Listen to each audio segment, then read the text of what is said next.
A woman stands alone in an abandoned hotel room where her mother was taken from her 8 years ago. The walls are water-stained, the furniture rotted through decades of neglect, but someone has been here recently. Files and photos are arranged throughout the hotel in deliberate patterns. Photographs of Grace Ashcroft, candid shots taken over years without her knowledge, cover an entire wall like evidence in a stalker's shrine. She picks up a data disk her mother left behind, the last thing Alyssa Ashcroft touched before she was murdered in this exact room, and realizes with creeping horror that she was never investigating a case. She was being collected. Resident Evil Requiem asks a question that previous games in the franchise have skirted around but never fully confronted. What happens to the survivors after the outbreak ends?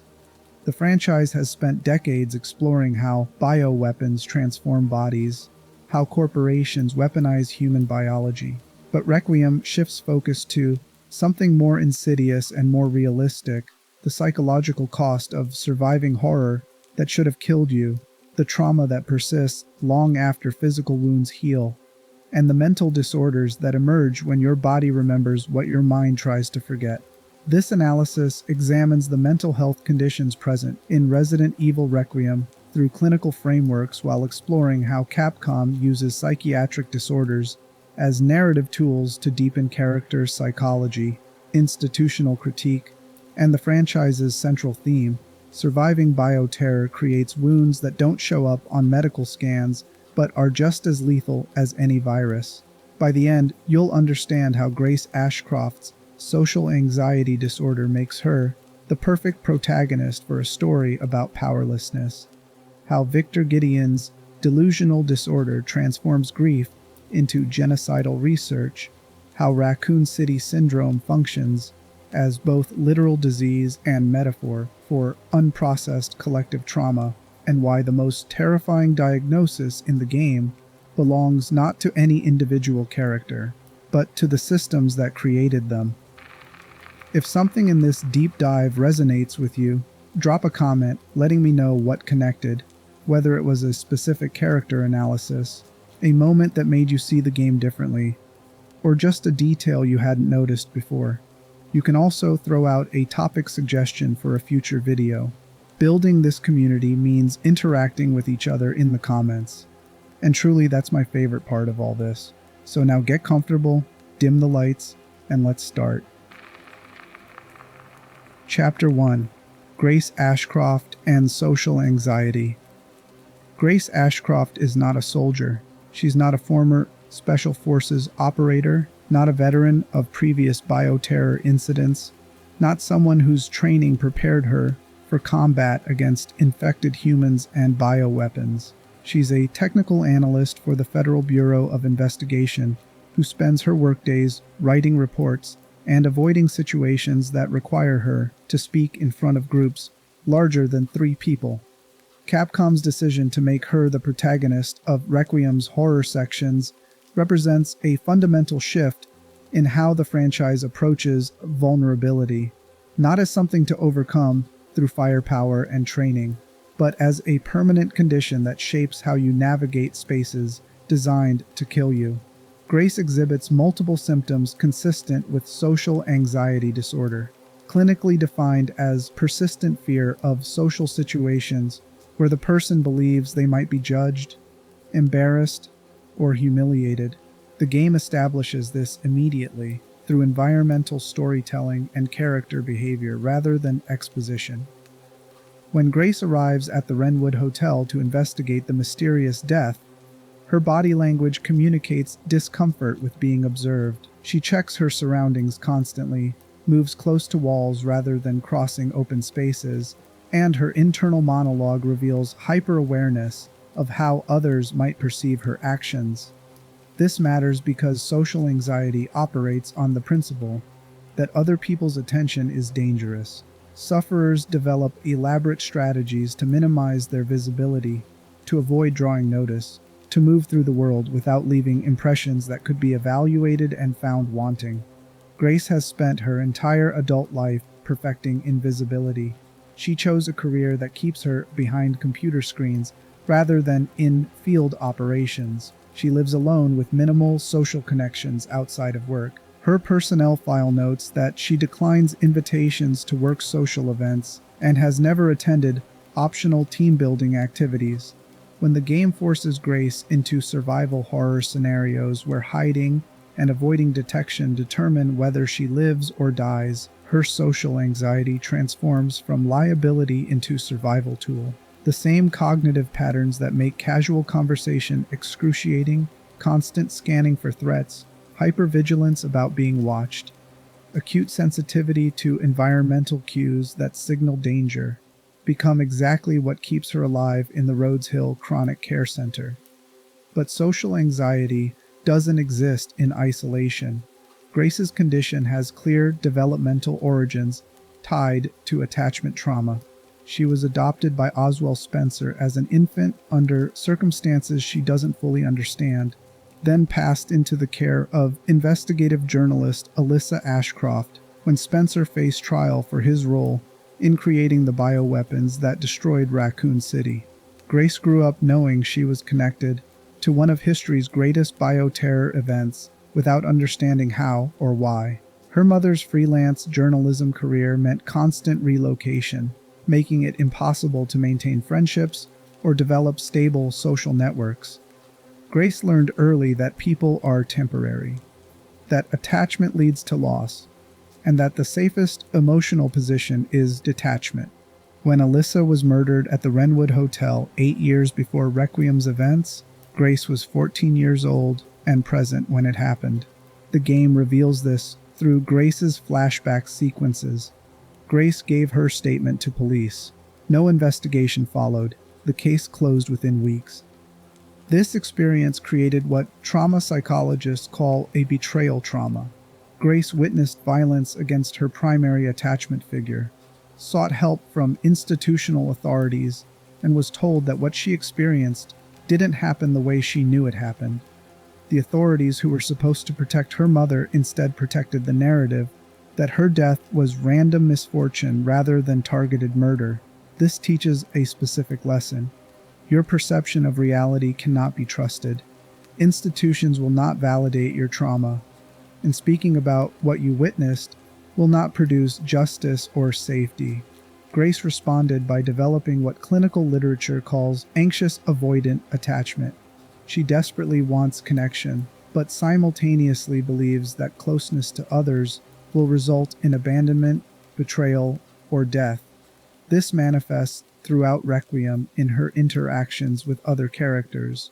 When she first encounters Emily, the blind girl imprisoned in the care center's isolation ward, Grace's initial response is clinical distance. She asks questions in the flat tone of someone conducting an interview rather than offering comfort.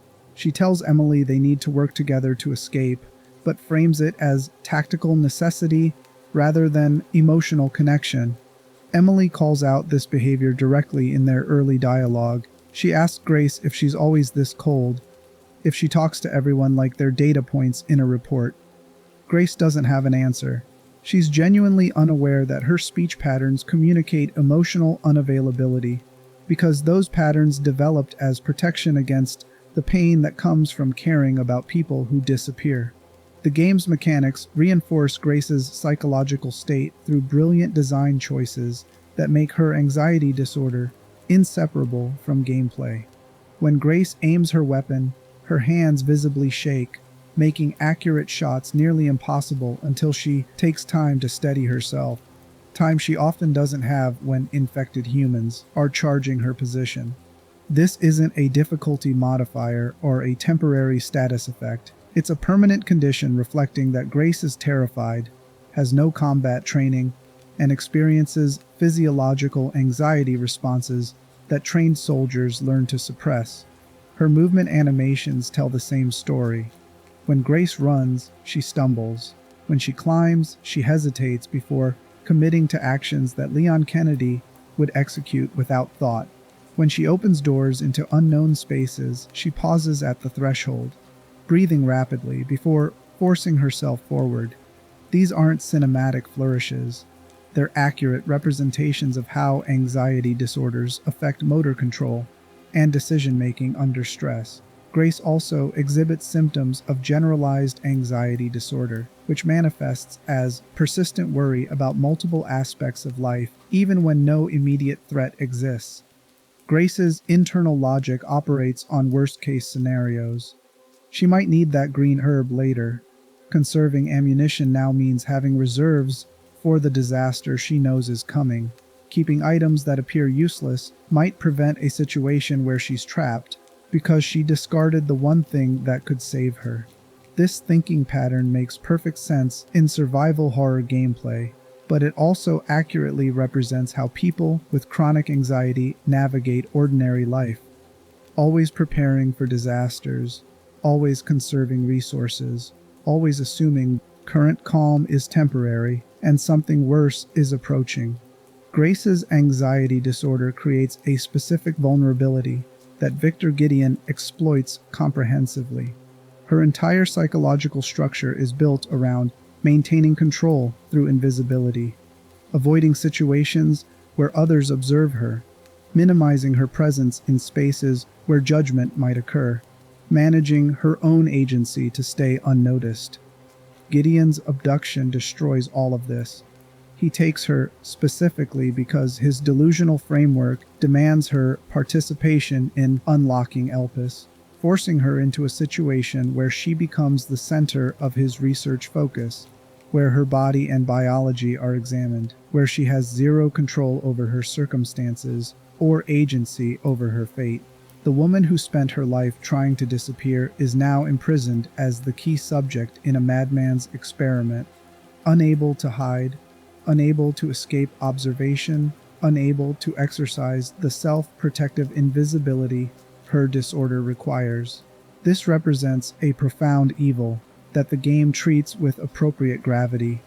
Gideon isn't just conducting bioweapons research, he's deliberately exacerbating mental illness to make his test subjects more vulnerable. When Grace eventually escapes her initial restraints, Gideon doesn't immediately recapture her. Instead, he releases infected humans into the care center and watches how she responds. Her terror is the point. The relationship between Grace and Emily becomes the emotional core of Requiem precisely because it forces Grace to confront her anxious, avoidant attachment patterns. Emily is the worst possible person for Grace to encounter in terms of her emotional defenses. A child who has been horrifically abused, who needs protection Grace doesn't feel capable of providing, who forces Grace into a caretaker role that requires the exact kind of emotional availability and physical closeness that Grace's entire personality structure is designed to avoid. But Emily's blindness creates an unexpected dynamic. She can't see Grace's discomfort, can't read the body language that communicates emotional distance.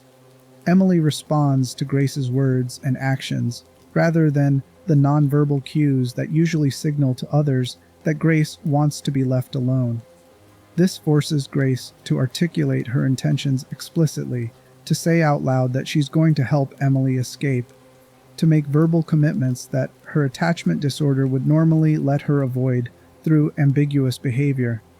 When Emily is captured by Marie, the mutated girl who was once Emily's cellmate, Grace faces a choice that perfectly crystallizes her psychological arc.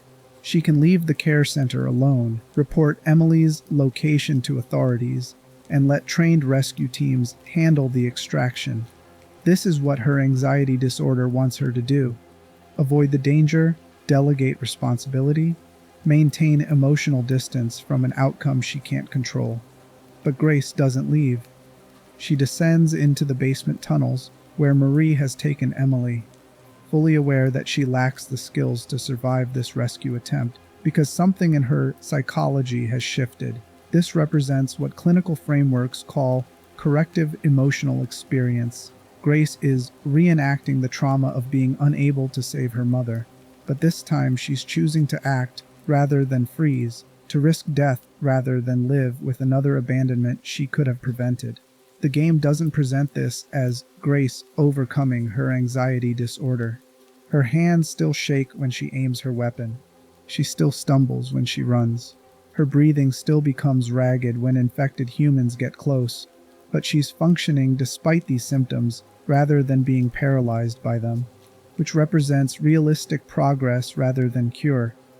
The rescue sequence in the basement is masterfully designed to put maximum pressure on Grace's specific anxieties. The space is tight, claustrophobic, with limited sight lines and multiple blind corners.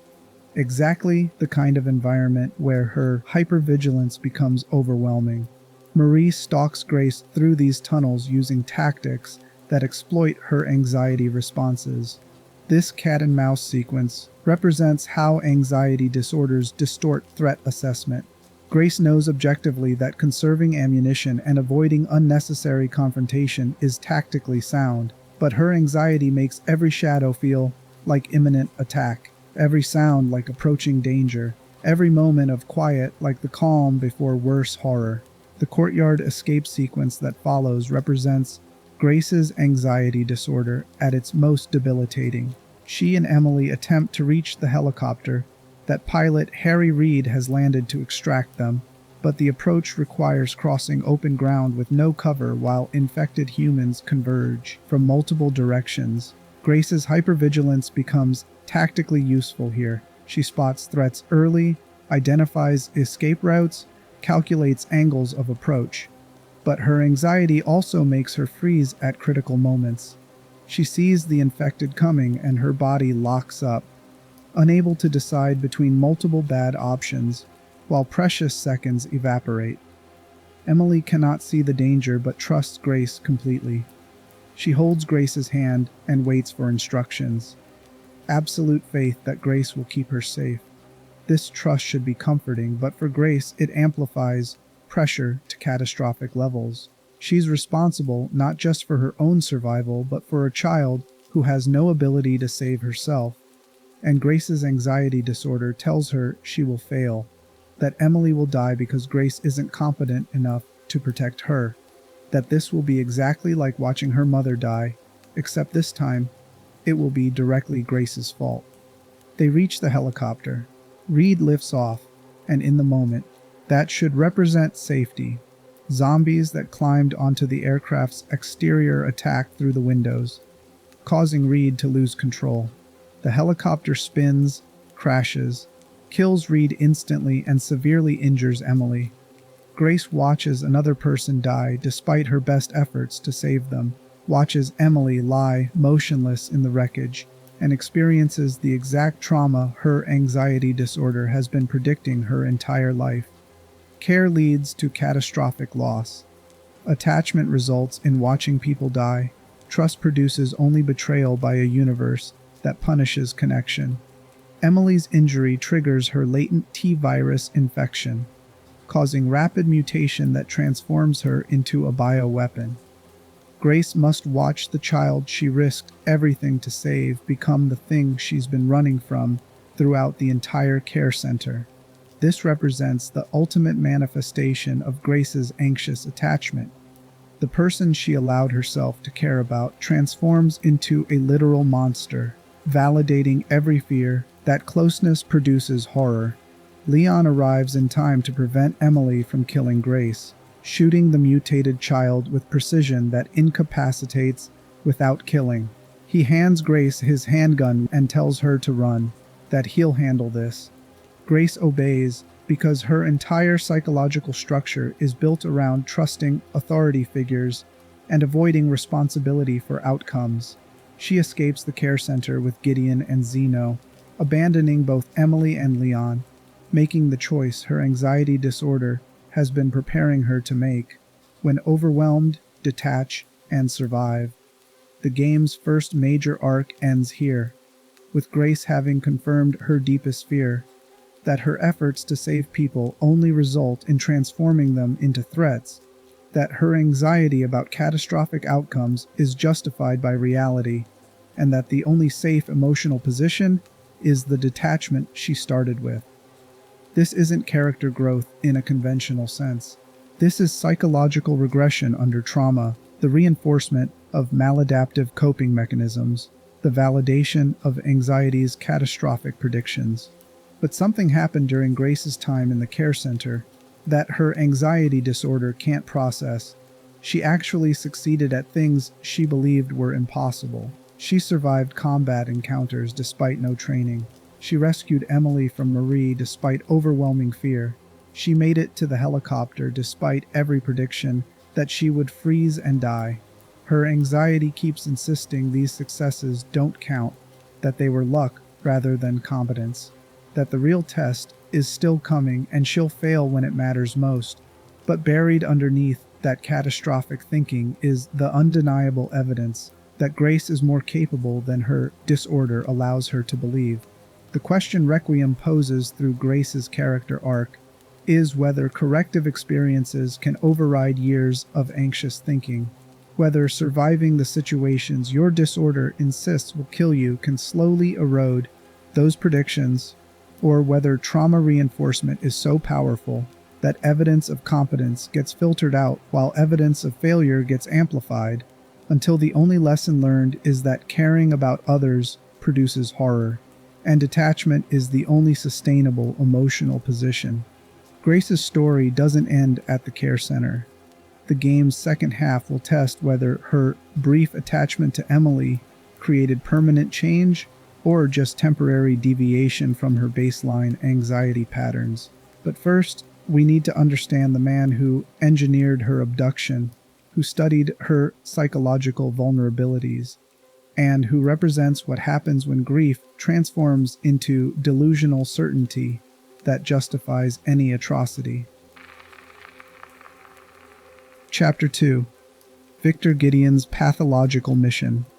Victor Gideon stands in front of a fireplace in the Wrenwood Hotel's executive suite, reviewing files on Grace Ashcroft that he's compiled over 8 years of surveillance. Photographs track her from traumatized teenager to isolated government analyst. Psychological evaluations stolen from bureau databases detail her social anxiety, her attachment difficulties, her persistent hypervigilance. Medical records show she's never been infected with any viral strain, never exhibited symptoms consistent with bioweapon exposure, despite being the adopted daughter of Oswell Spencer, the man who created the T-virus and built Umbrella Corporation into a bioterror empire. Gideon believes this makes Grace special. He believes Spencer adopted her for a reason beyond simple atonement. He believes that Grace's apparent immunity to viral infection means she's carrying something in her genetic code or cellular structure that could unlock Elpis, Spencer's final project, the culmination of decades of research that Gideon is certain represents humanity's evolutionary transcendence. None of these beliefs are based on actual evidence. Spencer's own recorded statements make clear that Grace was just a normal infant he adopted to have something innocent in his final years, a life he didn't corrupt through experimentation. Grace's immunity to infection is simply that she's never been infected, not that she possesses some special resistance. Elpis, as the game eventually reveals, is not a weapon or evolutionary tool, but an antiviral serum Spencer created out of genuine remorse for the horror he'd unleashed. But Gideon cannot accept any of this. His worldview requires Spencer to be a misunderstood genius, whose work was interrupted rather than a monster who briefly experienced regret. Requires Grace to be Spencer's masterwork rather than an ordinary child. Requires Elpis to be transcendent power rather than mundane atonement. Because if these beliefs are false, then Gideon has spent 28 years dedicated to a delusion, has murdered innocent people in service of a fantasy, and has no purpose beyond admitting he wasted his life pursuing meaning in the work of a man who ultimately rejected everything Gideon still believes. This is delusional disorder, grandiose type, with features of what older psychiatric literature called monomania, a condition where one specific delusion dominates an otherwise relatively organized personality. Gideon is not globally psychotic. He maintains basic reality testing in most domains. He understands practical matters like finances, security, personnel management. He can conduct sophisticated scientific research that produces actual results. But in the domain of Spencer's work and Elpis's purpose, Gideon's thinking becomes completely disconnected from evidence, impervious to contradiction, and organized around a delusional certainty that no amount of contrary data can penetrate. Clinical criteria for delusional disorder require the delusion to persist for at least 1 month, to not be attributable to substance use or another mental condition, and to not significantly impair functioning outside the delusional domain. Gideon meets all criteria. His delusion that Spencer's work represents evolutionary transcendence has persisted for decades. He's not using substances that would explain his beliefs. His functioning is actually quite high.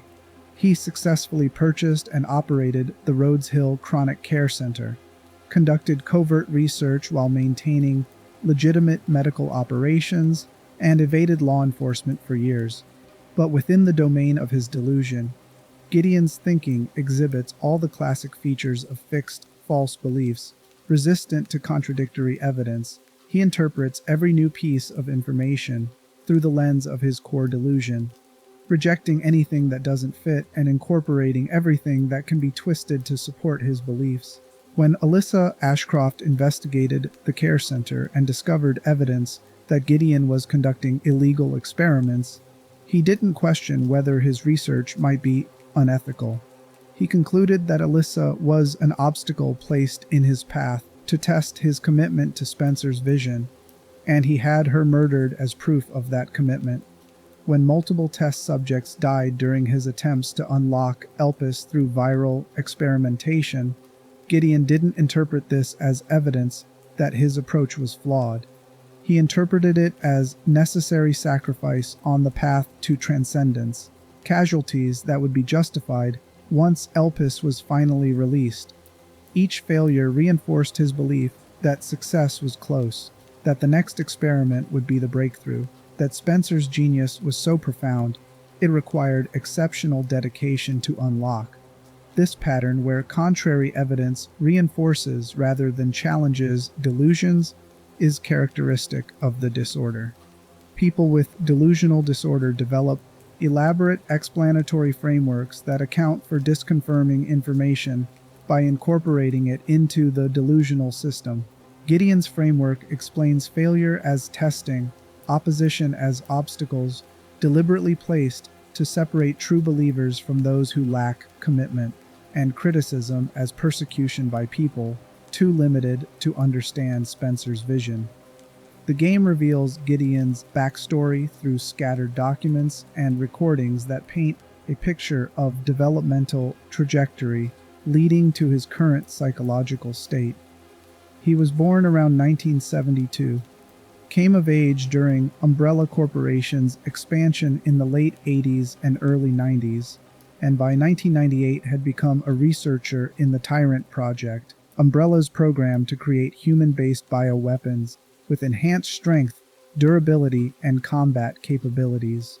Working on the Tyrant Project meant Gideon spent formative years of his career around people who viewed human life as raw material for experimentation, who discussed murder and mutilation in clinical terminology, who genuinely believed they were advancing humanity through research that killed thousands.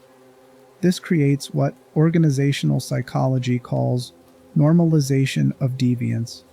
When working in an environment where ethical violations are routine, those violations stop registering as violations and instead become standard operating procedure.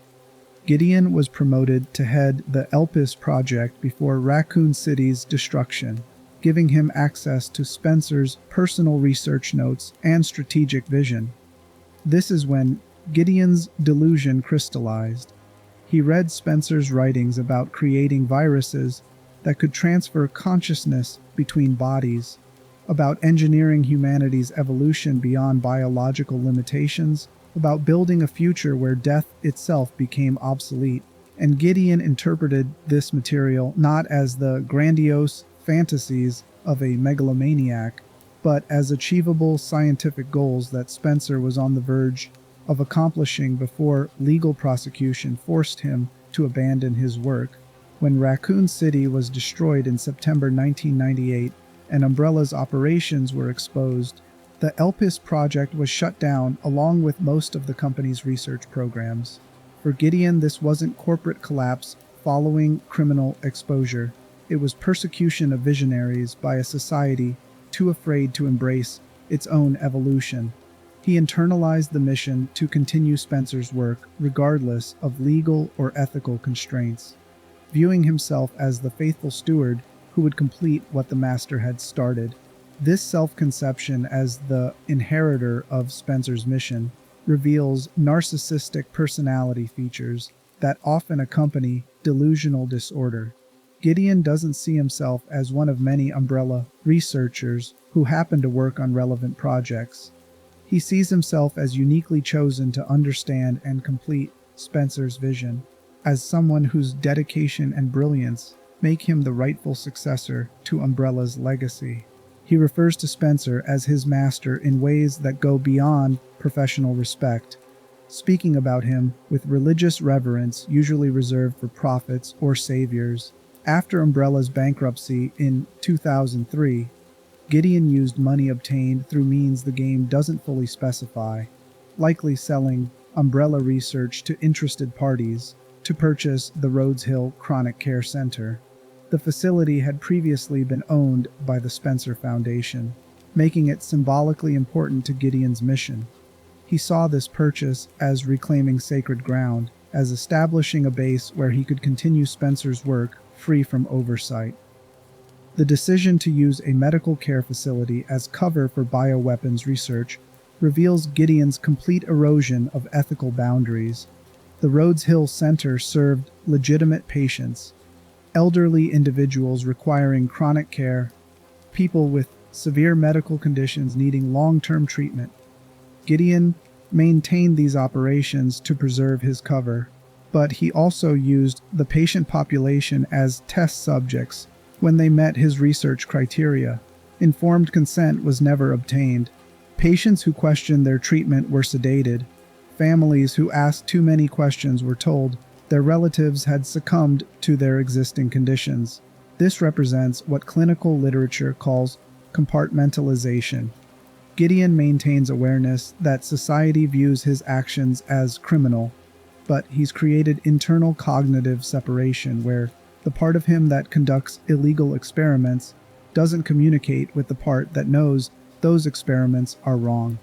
He can discuss his research in recordings with genuine enthusiasm about scientific progress, while simultaneously understanding he needs to hide evidence, dispose of bodies, and maintain elaborate cover stories. The care center's architecture reflects Gideon's psychological state. The upper floors maintain the appearance of a functioning medical facility. Clean hallways, properly maintained equipment, staff who believe they work at a legitimate care center. But descending through the building reveals progressive deterioration. The basement levels are partially flooded, with water damage suggesting years of neglect. The sub-basement contains isolation cells, where Gideon keeps test subjects in conditions that violate every medical ethics principle. And beneath that lies a research laboratory where human experimentation continues using techniques Umbrella developed decades ago. This vertical descent from legitimate medicine to war crime research mirrors how delusional disorder can exist alongside surface-level functionality. Someone interacting with Gideon in his role as care center director would encounter a professional, articulate administrator who discusses medical protocols and patient care with apparent expertise. But in the research laboratory, the same man injects children with mutagenic viruses to test theories that have no scientific basis, documenting their suffering with clinical detachment. Gideon's relationship with Zeno, his benefactor from the Connections crime syndicate, reveals how people with delusional disorder manage relationships with others who don't share their specific delusion. Zeno funds Gideon's research because the Connections believes ELPIS is a weaponizable virus that could shift global power dynamics. Zeno doesn't care about Spencer's vision or evolutionary transcendence. He cares about profit and strategic advantage. Gideon understands this at some level. He knows Zeno views him as a tool rather than a fellow believer. But Gideon has convinced himself that once Elpis is unlocked, Zeno will understand its true significance and embrace Spencer's vision. Until then, Gideon tolerates Zeno's limited perspective because the connections provides resources Gideon needs to continue his research. This ability to functionally collaborate with people whose motivations contradict your core delusion, while maintaining the delusion itself, is characteristic of higher functioning delusional disorder. Gideon doesn't require Zeno to validate his beliefs about Spencer's genius. He just requires Zeno to fund the research, which Zeno does for completely different reasons. This creates a relationship based on mutual exploitation that both parties understand while maintaining their separate interpretations of what they're actually working toward.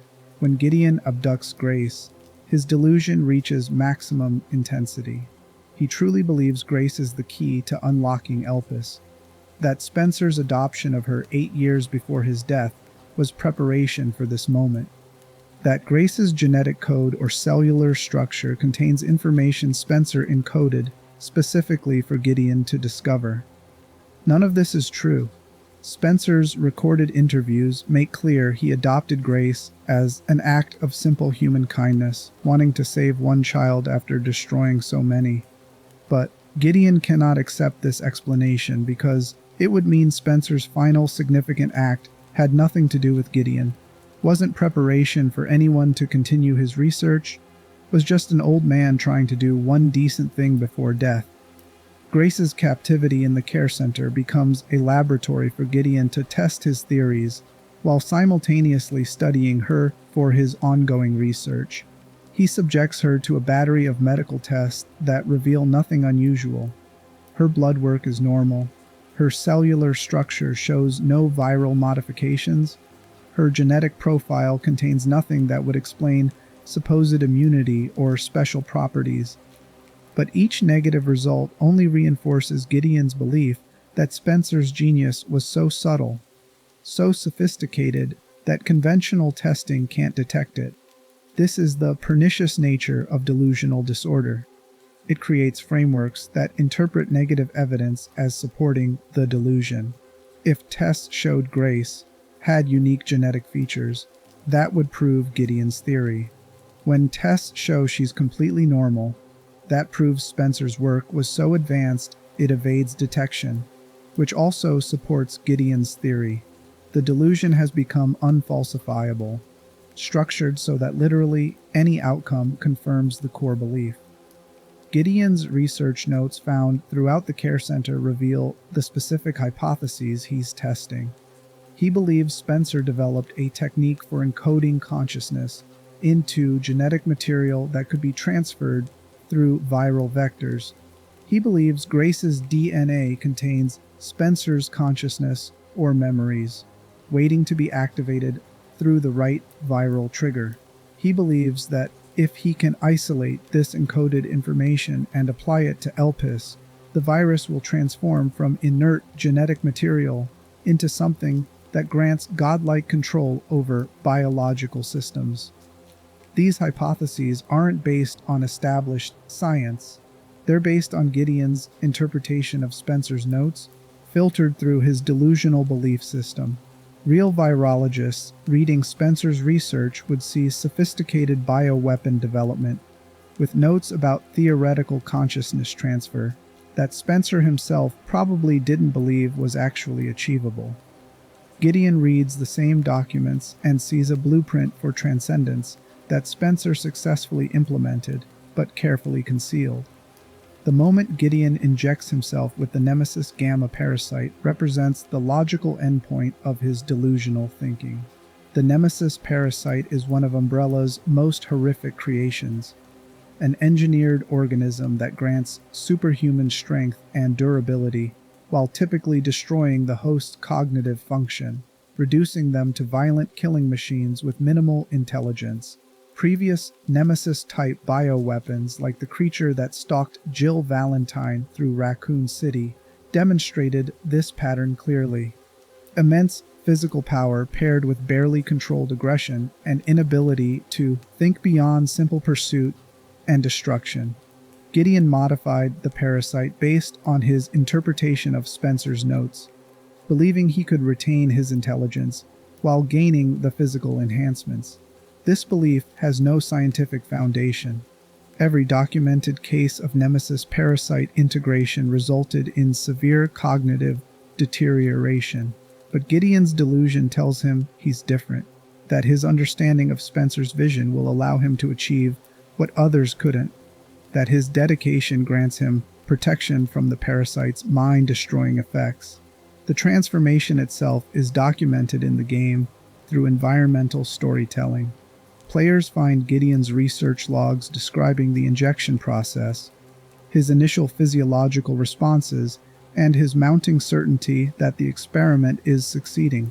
His entries become progressively less coherent as the parasite takes hold. But Gideon interprets his deteriorating cognition as expanded consciousness rather than neural damage.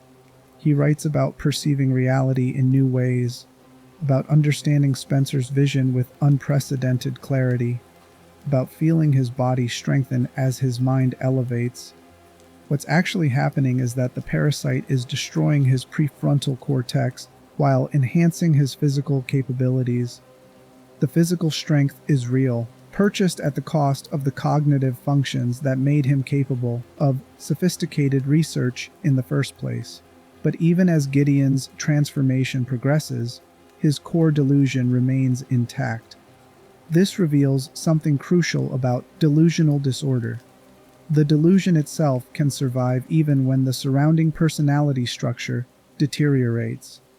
As the Nemesis parasite destroys Gideon's ability to conduct research, to maintain relationships, to function in society, his belief about Spencer's genius and Elpis's significance becomes stronger rather than weaker. The delusion is the last coherent thought pattern remaining as everything else fragments. When Gideon confronts Leon during the motorcycle chase through Raccoon City's ruins, his behavior demonstrates how the parasite has warped but not eliminated his personality. He's still strategic enough to create barricades and deploy mutated canines to slow Leon's pursuit. He's still verbally coherent, taunting Leon about being too late to save Grace or prevent Elpis from being unlocked, but his tactics are increasingly reckless, prioritizing symbolic gestures over effective strategy, suggesting that his judgment is compromised, even as his intelligence persists. The fight ends with Gideon apparently killed when Leon shoots his motorcycle, causing a crash that sends Gideon falling into a ravine. Most characters would die from this. It's a significant fall onto concrete, preceded by a high-speed crash and fire. But the Nemesis parasite has made Gideon extremely difficult to kill, granting regenerative capabilities that let him survive injuries that would destroy unmodified humans. This creates the game's most disturbing reveal. Gideon appears in the Ark facility after his apparent death, having climbed out of the ravine, healed from his injuries, and tracked Grace and the others to Umbrella's underground laboratory. His survival isn't presented as dramatic resurrection, but as inevitable persistence, the Nemesis parasite keeping him functional long past when death should have claimed him. In the Ark, Gideon finally learns the truth about Elpis. Grace accesses Spencer's terminal using the password HOPE, a word that represents Spencer's emotional state when he created the serum, rather than anything related to biological transcendence. The terminal reveals that Elpis is not a consciousness transfer virus or an evolutionary tool. It's a universal antiviral designed to neutralize all progenitor virus, strains including the T virus, G virus, and their derivatives. This is Spencer's real final project, not conquest or evolution, but cure. An old man watching his legacy kill people decades after he lost control of his own creation, trying to develop something that could undo the damage. Elpis represents genuine redemption rather than the grandiose vision Gideon has been pursuing. Gideon's response to this revelation is psychologically devastating to witness. For approximately 3 seconds, you see his delusional framework collapse. His facial expression shifts from certainty to confusion to horror as he processes that everything he believed about Spencer's work was projection rather than perception. Spencer wasn't a misunderstood genius preparing for humanity's transcendence. He was a remorseful monster trying to create antidote to his own poison. But then the delusion reassembles itself. Gideon's expression shifts again, from horror to contempt, as he decides that Spencer failed. At the end, that the great man's nerve broke, and he created this antiviral out of weakness rather than wisdom. Gideon reframes Elpis's true nature not as evidence he was wrong, but as evidence that Spencer himself didn't understand what he'd created, that the antiviral properties are actually preliminary step toward the real transformation Gideon always believed was possible. This cognitive gymnastics demonstrates the delusion's resilience. When faced with definitive proof that his core belief is false, Gideon doesn't abandon the belief. He restructures reality around it, deciding that Spencer was mistaken about his own creation and that Gideon understands Elpis's true purpose better than the man who made it. Zeno's angry response, that the connections is done funding Gideon's fantasies, that they've wasted resources on research that produced an antiviral when they wanted a weapon, triggers Gideon's final break with any remaining restraint. He kills Zeno with his parasite-enhanced strength, decapitating him in a single motion that demonstrates both physical power and complete abandonment of the pragmatic considerations that previously moderated his behavior. The murder isn't strategic. Gideon needs the connection's resources and Zeno's organizational support. It's pure rage at having his delusion challenged, at being called deluded when he's certain he's the only person who truly understands Spencer's vision. The Nemesis parasite has removed whatever inhibitions previously prevented Gideon from acting on his most destructive impulses, leaving only the delusion and the anger at anyone who questions it. Gideon's announcement that he'll use Elpis to disrupt the power balance of the world reveals how thoroughly detached from reality he's become. An antiviral that cures virus-based diseases doesn't disrupt power balances. It saves lives and eliminates bioweapon effectiveness. But Gideon has convinced himself that he can weaponize the antiviral, that its existence will somehow validate Spencer's genius and prove Gideon was right to dedicate his life to this research. His final mutation into a nemesis-type creature represents the complete merger of his delusional psychology with the parasite's biological effects. The transformation is grotesque. Gideon's body swells to massive size. His skin hardens into armored plates. Tentacles emerge from his back, and his face becomes barely recognizable as human. But throughout the mutation, he continues speaking, explaining to Leon and Grace why this transformation proves he was right, why his understanding of Spencer's work makes him worthy of this power, why they should surrender because they can't comprehend what he's becoming. The boss fight that follows is mechanically challenging but thematically tragic. You're not fighting an evil genius who chose power over ethics. You're fighting a mentally ill man whose delusions drove him to self-destruction, whose belief that he was continuing a great work led him to inject himself with a parasite that's consuming him from inside while he insists this consumption is transcendence.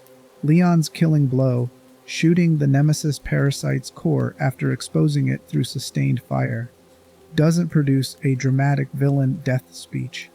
Gideon simply stops talking mid-sentence as the parasite dies and his body collapses. The delusion finally silenced because the brain generating it has been destroyed. His last words aren't about Spencer or Elpis or evolution. They're a half-finished sentence about proving something to someone, context lost as his cognitive functions fail. This represents the realistic endpoint of delusional disorder when it drives someone to extreme actions.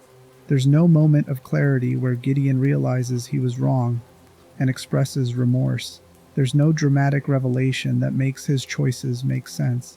There's just a mentally ill man dying because his delusion led him to inject himself with a parasite that killed him while he insisted it was making him transcendent. The game doesn't ask players to forgive Gideon or sympathize with his mental illness. He murdered Alyssa Ashcroft. He experimented on children. He tortured Grace and countless others in pursuit of theories with no scientific basis. But understanding that his actions stemmed from delusional disorder rather than conscious evil adds layers to what could have been a simple, mad scientist villain. Gideon represents what happens when mental illness combines with access to resources, technical competence, and institutional contexts that enable, rather than prevent, harmful behavior. His delusion alone wouldn't have killed anyone. It would have made him eccentric, possibly isolated, potentially requiring psychiatric treatment, but not necessarily dangerous. But his delusion combined with bioweapons expertise, funding from criminal organizations, and a medical facility where he had absolute authority, transformed a mental health condition into a body count. This pattern appears throughout Resident Evil's lore. Oswell Spencer's narcissistic personality disorder wouldn't have mattered if he'd been a shopkeeper instead of a pharmaceutical magnate. William Birkin's obsessive tendencies would have made him an intense researcher in any field, but in virology with access to human test subjects, they made him a mass murderer. The mental illness itself isn't what creates monsters in this universe.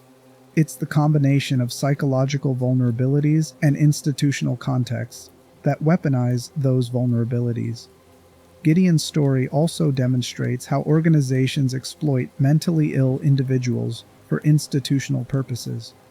The connections didn't fund Gideon's research because they believed his theories about Spencer's vision. They funded him because a delusional researcher with bioweapons expertise would work without ethical oversight, would accept minimal payment if given resources to continue his obsession, and would take risks that sane researchers would refuse. His mental illness made him useful to an organization that wanted illegal research conducted deniably. This represents a broader critique running through Requiem. Evil isn't just individual pathology. It's systems identifying and exploiting pathology for profit.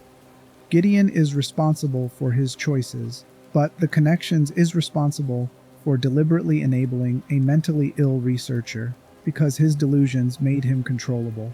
Both sources of evil matter, and eliminating one without addressing the other means similar horrors will continue. The question Gideon's character poses is whether his delusion could have been treated before it produced this outcome. Delusional disorder can sometimes respond to antipsychotic medications, cognitive behavioral therapy, or interventions that gradually introduce contradictory evidence in ways the delusional system can't immediately reject. But treatment requires the person to recognize they might be wrong, to engage with therapeutic processes in good faith, and to have support systems that reinforce reality rather than the delusion. Gideon had none of these elements. He was surrounded by people who either believed his theories or pretended to for profit.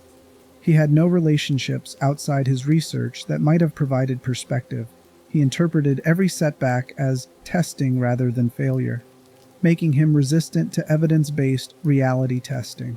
And by the time his delusion became obviously dangerous, he had enough resources and institutional power to evade intervention. This suggests that treating delusional disorder in high-functioning individuals requires structural interventions beyond individual therapy. Accountability mechanisms that prevent people from building institutions around their delusions, professional standards that catch colleagues who've lost touch with reality, and systems that don't reward mental illness when it produces useful research for unethical purposes. But Resident Evil's universe has none of these protections. Umbrella actively recruited researchers willing to ignore ethics. The connections deliberately enables illegal research, and the remnants of these organizations continue operating decades after their atrocities were exposed because the structural incentives that created them. Profit from bioweapons development, governments willing to fund illegal research, lack of meaningful accountability for corporate crimes remain intact.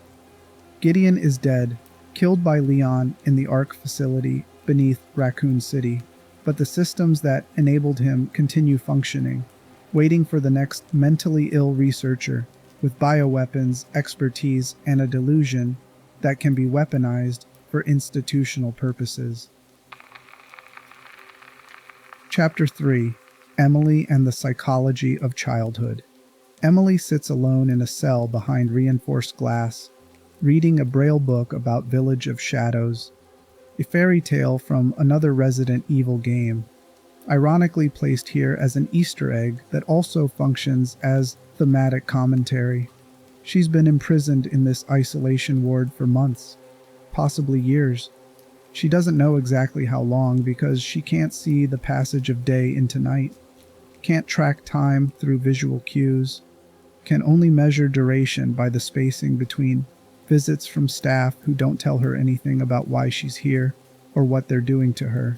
The book she's reading is about a village where darkness falls and monsters emerge, where children must hide and survive until morning light makes the world safe again.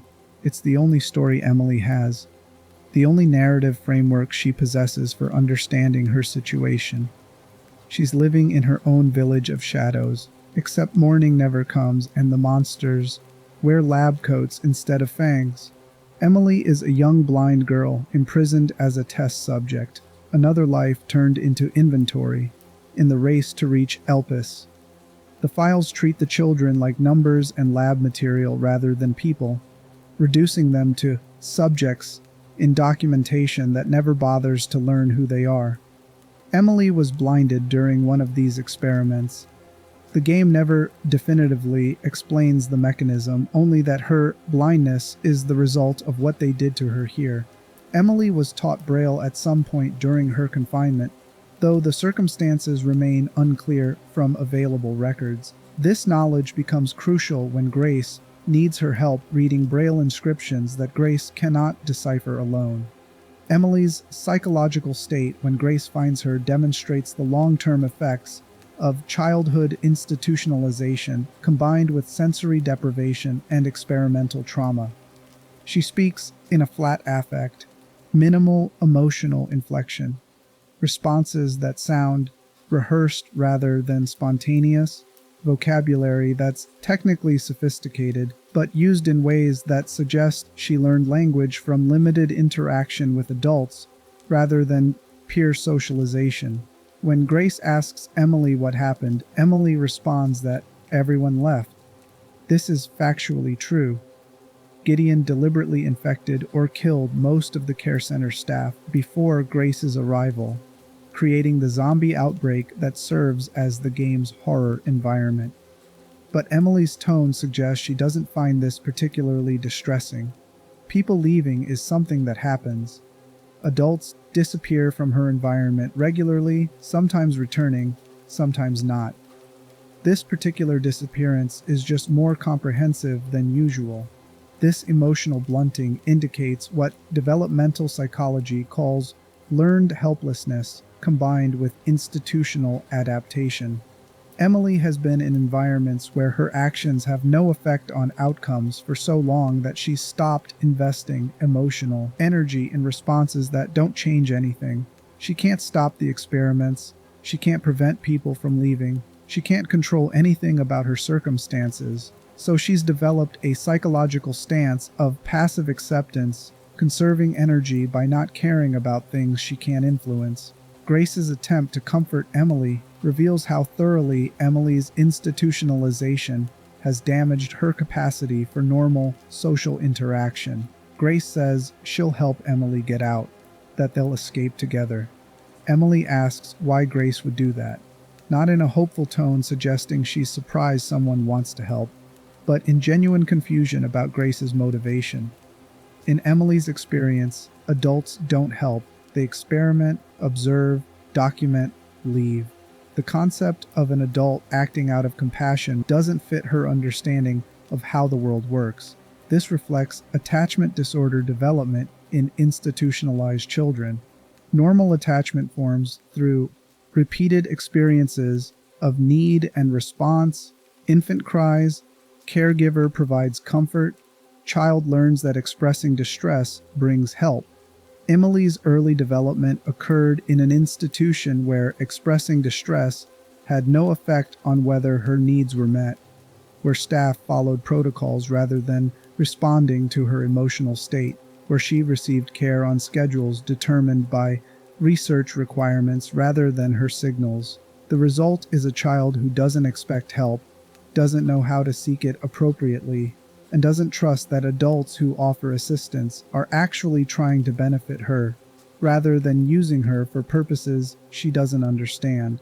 When Grace picks Emily up to carry her, Emily goes rigid, not relaxing into the carry but holding herself stiff, enduring physical contact rather than accepting comfort from it.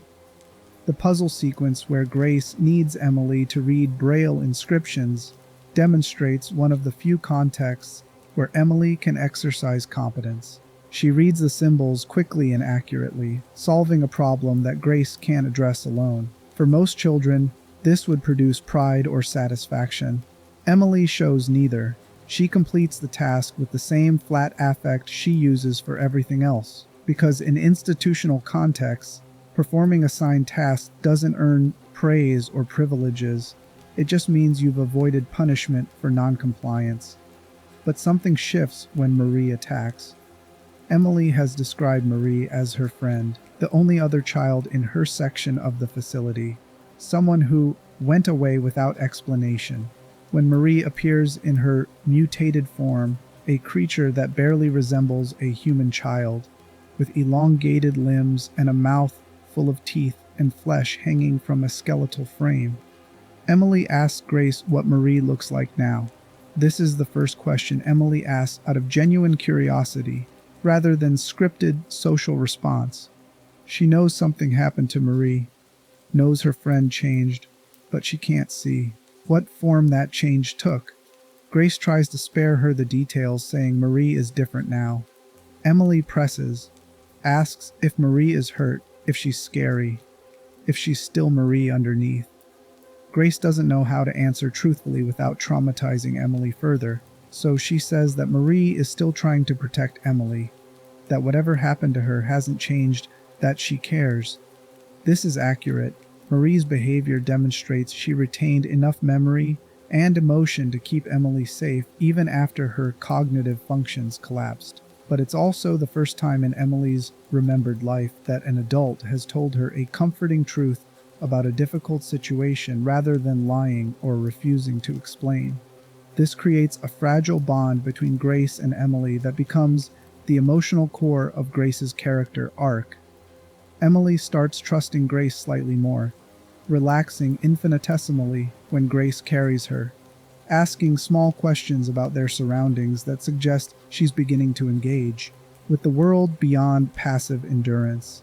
Grace responds to this trust with increasing protectiveness, making decisions prioritizing Emily's safety, even when those decisions increase Grace's own risk. The courtyard escape attempt represents both characters pushed beyond their psychological limits. Emily can't see the infected humans converging on their position, can only trust that Grace is navigating them through danger.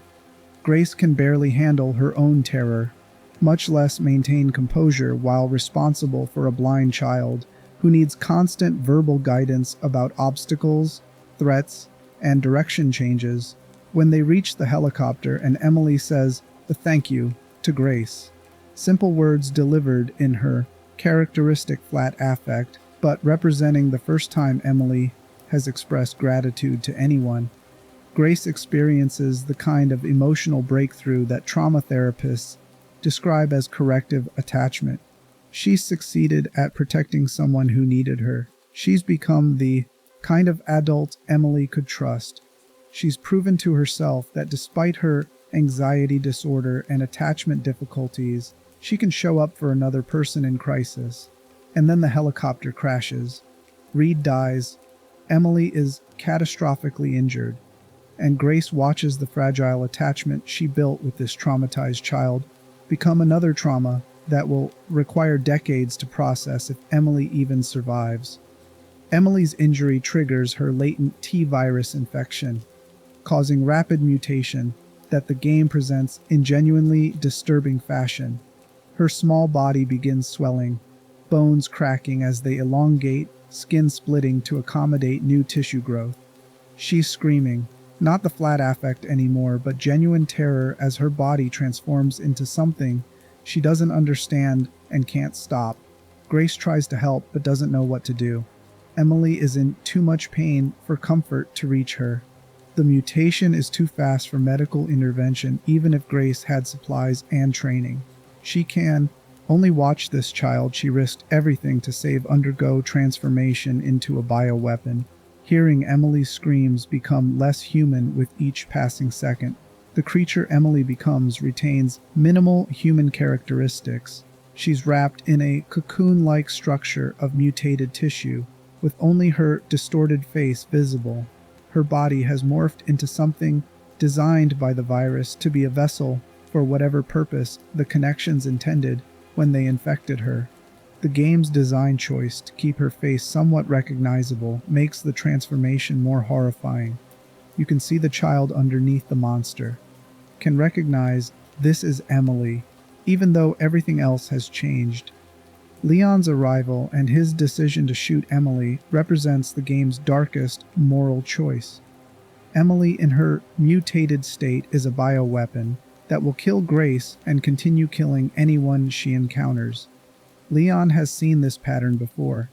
Once transformation reaches this stage, there's no coming back.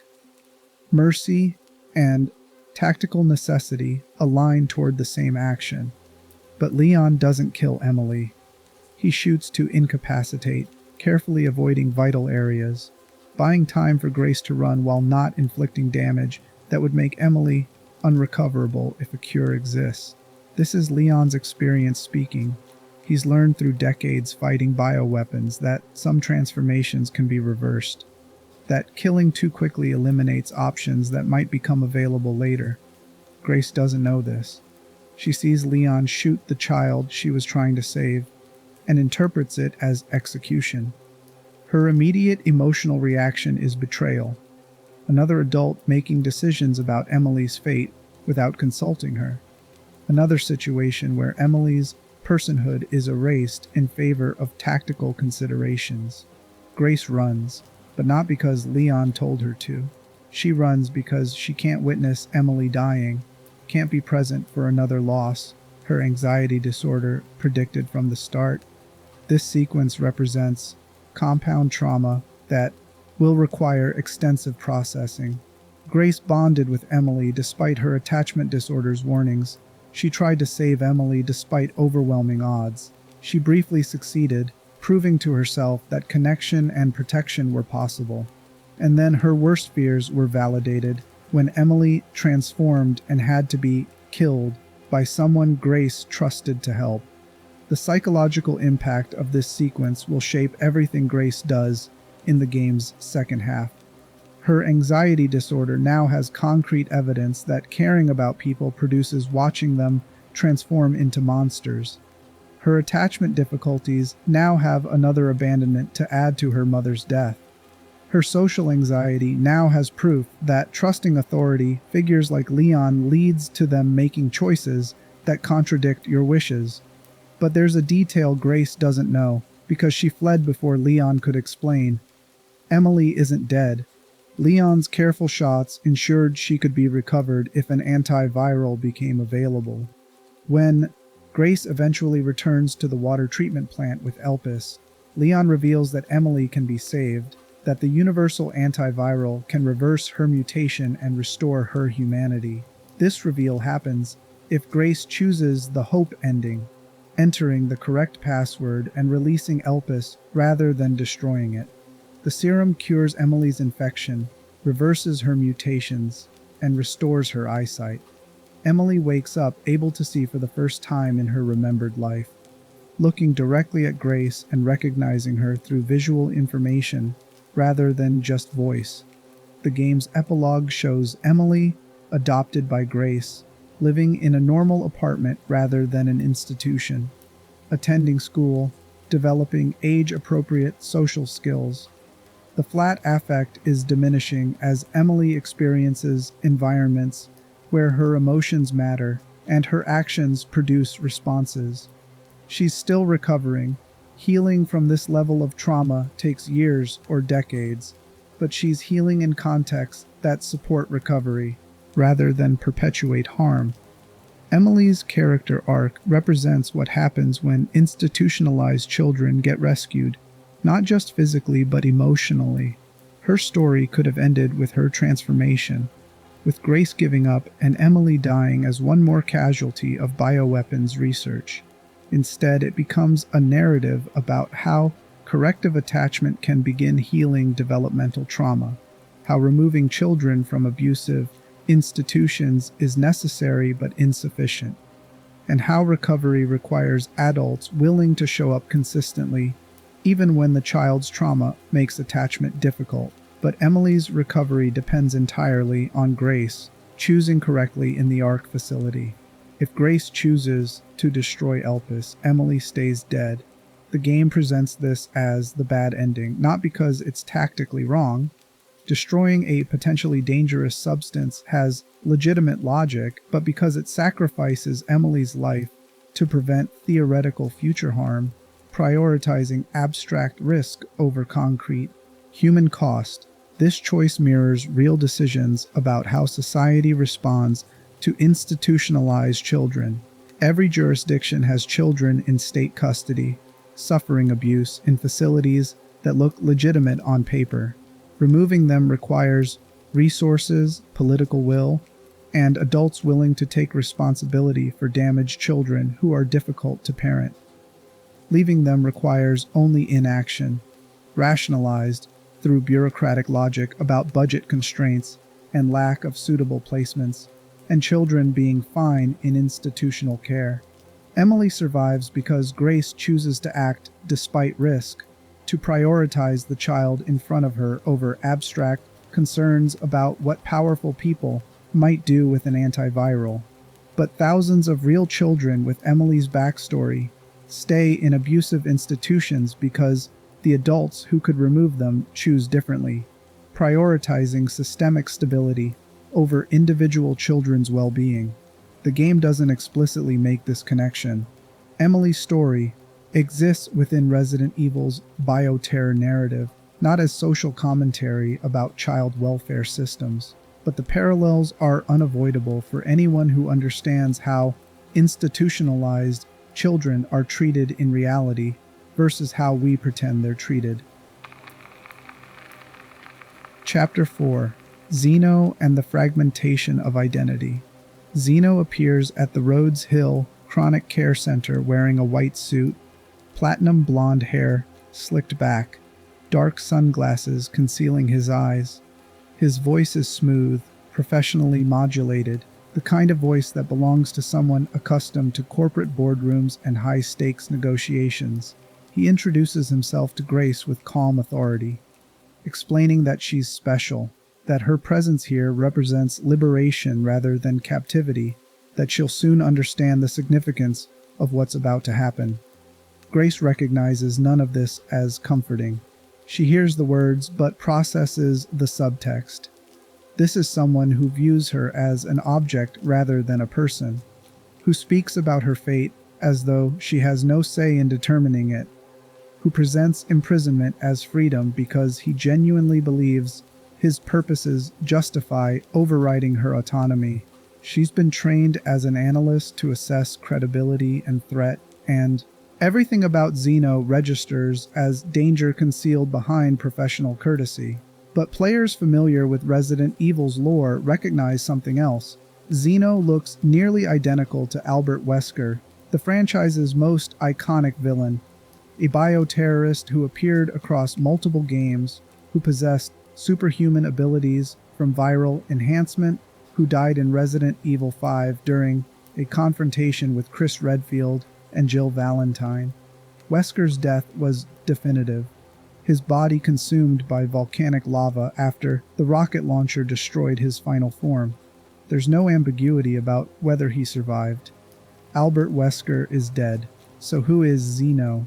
The game never states this explicitly, maintaining deliberate ambiguity that invites interpretation while refusing to confirm fan theories, but the evidence suggests Zeno is either a clone of Albert Wesker or another subject from Project W, Oswell Spencer's program to create genetically enhanced individuals who would serve as humanity's next evolutionary stage. Project W involved taking children from specific genetic backgrounds, raising them in controlled environments, and eventually exposing them to the prototype virus to trigger superhuman abilities. Albert Wesker was the most successful subject, surviving viral infection and gaining enhanced strength, speed, regeneration, and altered eye structure that required sunglasses to manage light sensitivity. But Project W involved multiple subjects across different facilities, with varying degrees of success and failure. Zeno possesses abilities nearly identical to Albert Wesker's: superhuman speed that appears as teleportation, strength sufficient to overpower trained combatants, reflexes fast enough to dodge bullets. He shares Wesker's physical appearance, voice timbre, and mannerisms. Even his fighting style mirrors Wesker's approach, relying on overwhelming speed rather than sustained combat. The parallels are too precise to be coincidental. But Zeno is not Wesker. Gideon calls him an imitation, a copy that lacks whatever made the original significant. Zeno doesn't respond with anger to this characterization. He responds with something resembling relief, as though Gideon has finally acknowledged a truth Zeno already knows but others keep denying. This suggests Zeno suffers from what clinical psychology calls identity diffusion, the inability to develop a coherent sense of self separate from external definitions. Identity diffusion typically emerges from developmental experiences where the child receives contradictory messages about who they are, is punished for authentic self-expression, or is raised in environments where their value depends entirely on fulfilling predetermined roles. Project W subjects experienced exactly this developmental context. They were selected for genetic traits rather than individuality, raised to become specific outcomes rather than allowed to develop authentic personalities, and valued only to the extent they successfully embodied Spencer's vision of enhanced humanity. Their identities weren't their own. They were templates being filled with content determined before they were born. Albert Wesker responded to this by developing grandiose narcissism, positioning himself as superior to both his creators and ordinary humanity. He transformed Spencer's vision into personal destiny, deciding he would become the god Spencer imagined rather than merely a tool in someone else's plan. This allowed Wesker to maintain psychological coherence by reframing his engineered nature as chosen superiority. Zeno appears to have taken the opposite path, accepting that he's a copy, a reproduction of something original, fundamentally derivative regardless of his capabilities. His work for The Connections isn't driven by personal vision or ideology. He's executing someone else's agenda because that's what copies do.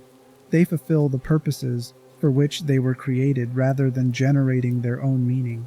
This creates a specific type of identity fragmentation where Zeno simultaneously possesses extraordinary capabilities and profound uncertainty about whether those capabilities belong to him or to the template he was copied from. When he moves with superhuman speed, is that his ability or Wesker's ability expressing through his genetics? When he makes strategic decisions, are those his thoughts or behaviors programmed into him by replicating Wesker's neural patterns? These questions might seem abstract, but they produce concrete psychological suffering. Identity diffusion creates persistent anxiety about authenticity. The person can never be certain whether their actions, thoughts, or emotions are genuinely theirs, or artifacts of their developmental programming. This makes normal self-reflection nearly impossible because every attempt to know yourself confronts the possibility that there's no actual self to know, just a collection of inherited traits and learned behaviors that simulate personhood without achieving it. Zeno's relationship with the connections reflects how people with identity diffusion often gravitate toward organizational contexts that provide external structure compensating for internal incoherence. The connections tell Zeno what his purpose is, unlocking Elpis to expand their bioweapons capabilities. This gives him a function even if it doesn't give him an identity. He can be valuable, useful, successful in serving organizational objectives without needing to know who he is beyond that functional role. But serving organizational purposes while uncertain about personal identity creates vulnerability to exploitation. The Connections doesn't care about Zeno's psychological well-being or existential questions about authenticity. They care that he's extraordinarily capable and willing to execute dangerous operations that advance their strategic interests. His identity diffusion makes him more useful to them. Someone struggling with fundamental questions about selfhood is less likely to develop moral objections to organizational objectives. This represents the broader pattern in Resident Evil's universe, where bioweapons research creates people who are simultaneously powerful and psychologically destroyed. The T-virus transforms bodies into weapons while erasing minds. The Nemesis parasite grants strength while destroying cognition. And Project W creates superhuman individuals who can never be certain whether their abilities make them people or just highly sophisticated bioweapons that happen to think. Zeno's interaction with Grace in the Rhodes Hill facility reveals his struggle with these questions. He tells Grace she's special, that she was chosen, that her role in unlocking Elpis gives her significance beyond ordinary existence. But the language he uses mirrors what he probably heard throughout his own development, that being selected for a purpose makes you meaningful, that serving predetermined functions is the closest you can get to mattering. Grace rejects this framing instinctively. She's not special because Victor Gideon decided to abduct her. She's not chosen in any meaningful sense. She's targeted, victimized, treated as means rather than end.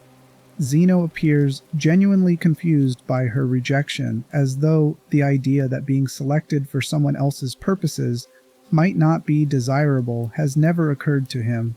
This confusion suggests that Zeno's identity diffusion has progressed to the point where he can't distinguish between being valued for yourself and being valued for your utility. In his psychological framework, these are the same thing. Worth equals function. Identity equals role. And questioning this equation produces the existential vertigo he's spent his life avoiding. By embracing organizational purposes as substitute for personal meaning. The game reveals fragments of Zeno's backstory through documents in the ARC facility. He was born or created sometime in the 2000s, making him significantly younger than Albert Wesker despite their identical appearance. He was raised within facilities controlled by the Connections or their predecessor organizations, trained in combat and strategy, and eventually deployed as a high-ranking operative once his abilities manifested fully. But unlike Wesker, who betrayed Umbrella and pursued independent objectives, Zeno has remained loyal to the Connections throughout his career. This loyalty isn't based on ideology or personal conviction.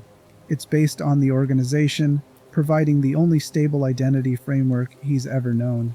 The Connections tells him who he is, their most capable operative, enhanced beyond normal human limitations, valuable because he can accomplish missions that would kill unmodified agents. This creates dependency that mirrors addiction. Zeno needs the Connections' validation to maintain psychological coherence.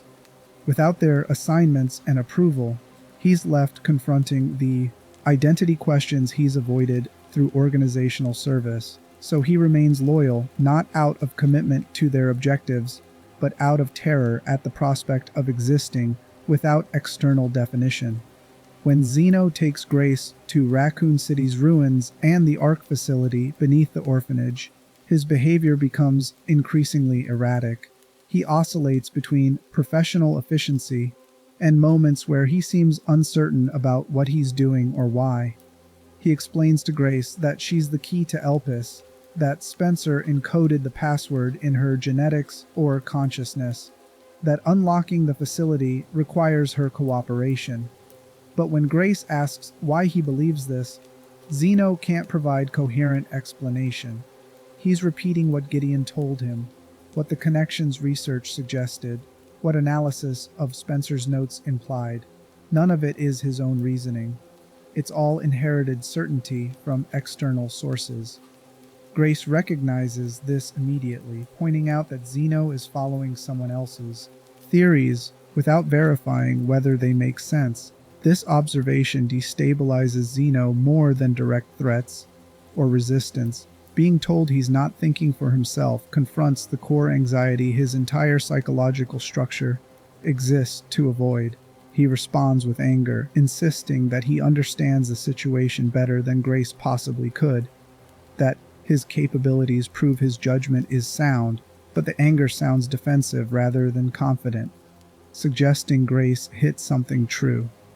The ARC facility itself reveals the full horror of what Zeno might be.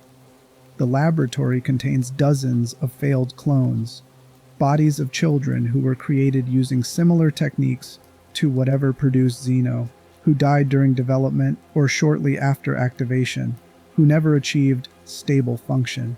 The clones are preserved in tanks, their bodies showing various stages of growth and decay, evidence of systematic attempts to replicate results that only occasionally succeeded. Zeno stops in front of these tanks, looking at bodies that could be his siblings or earlier versions of himself. His expression suggests recognition combined with horror. He tells Grace that each clone had a story, that they deserved better than dying as experimental failures. This is the first time Zeno expresses something resembling genuine emotion rather than professional affect. Grace asks if Zeno is a clone.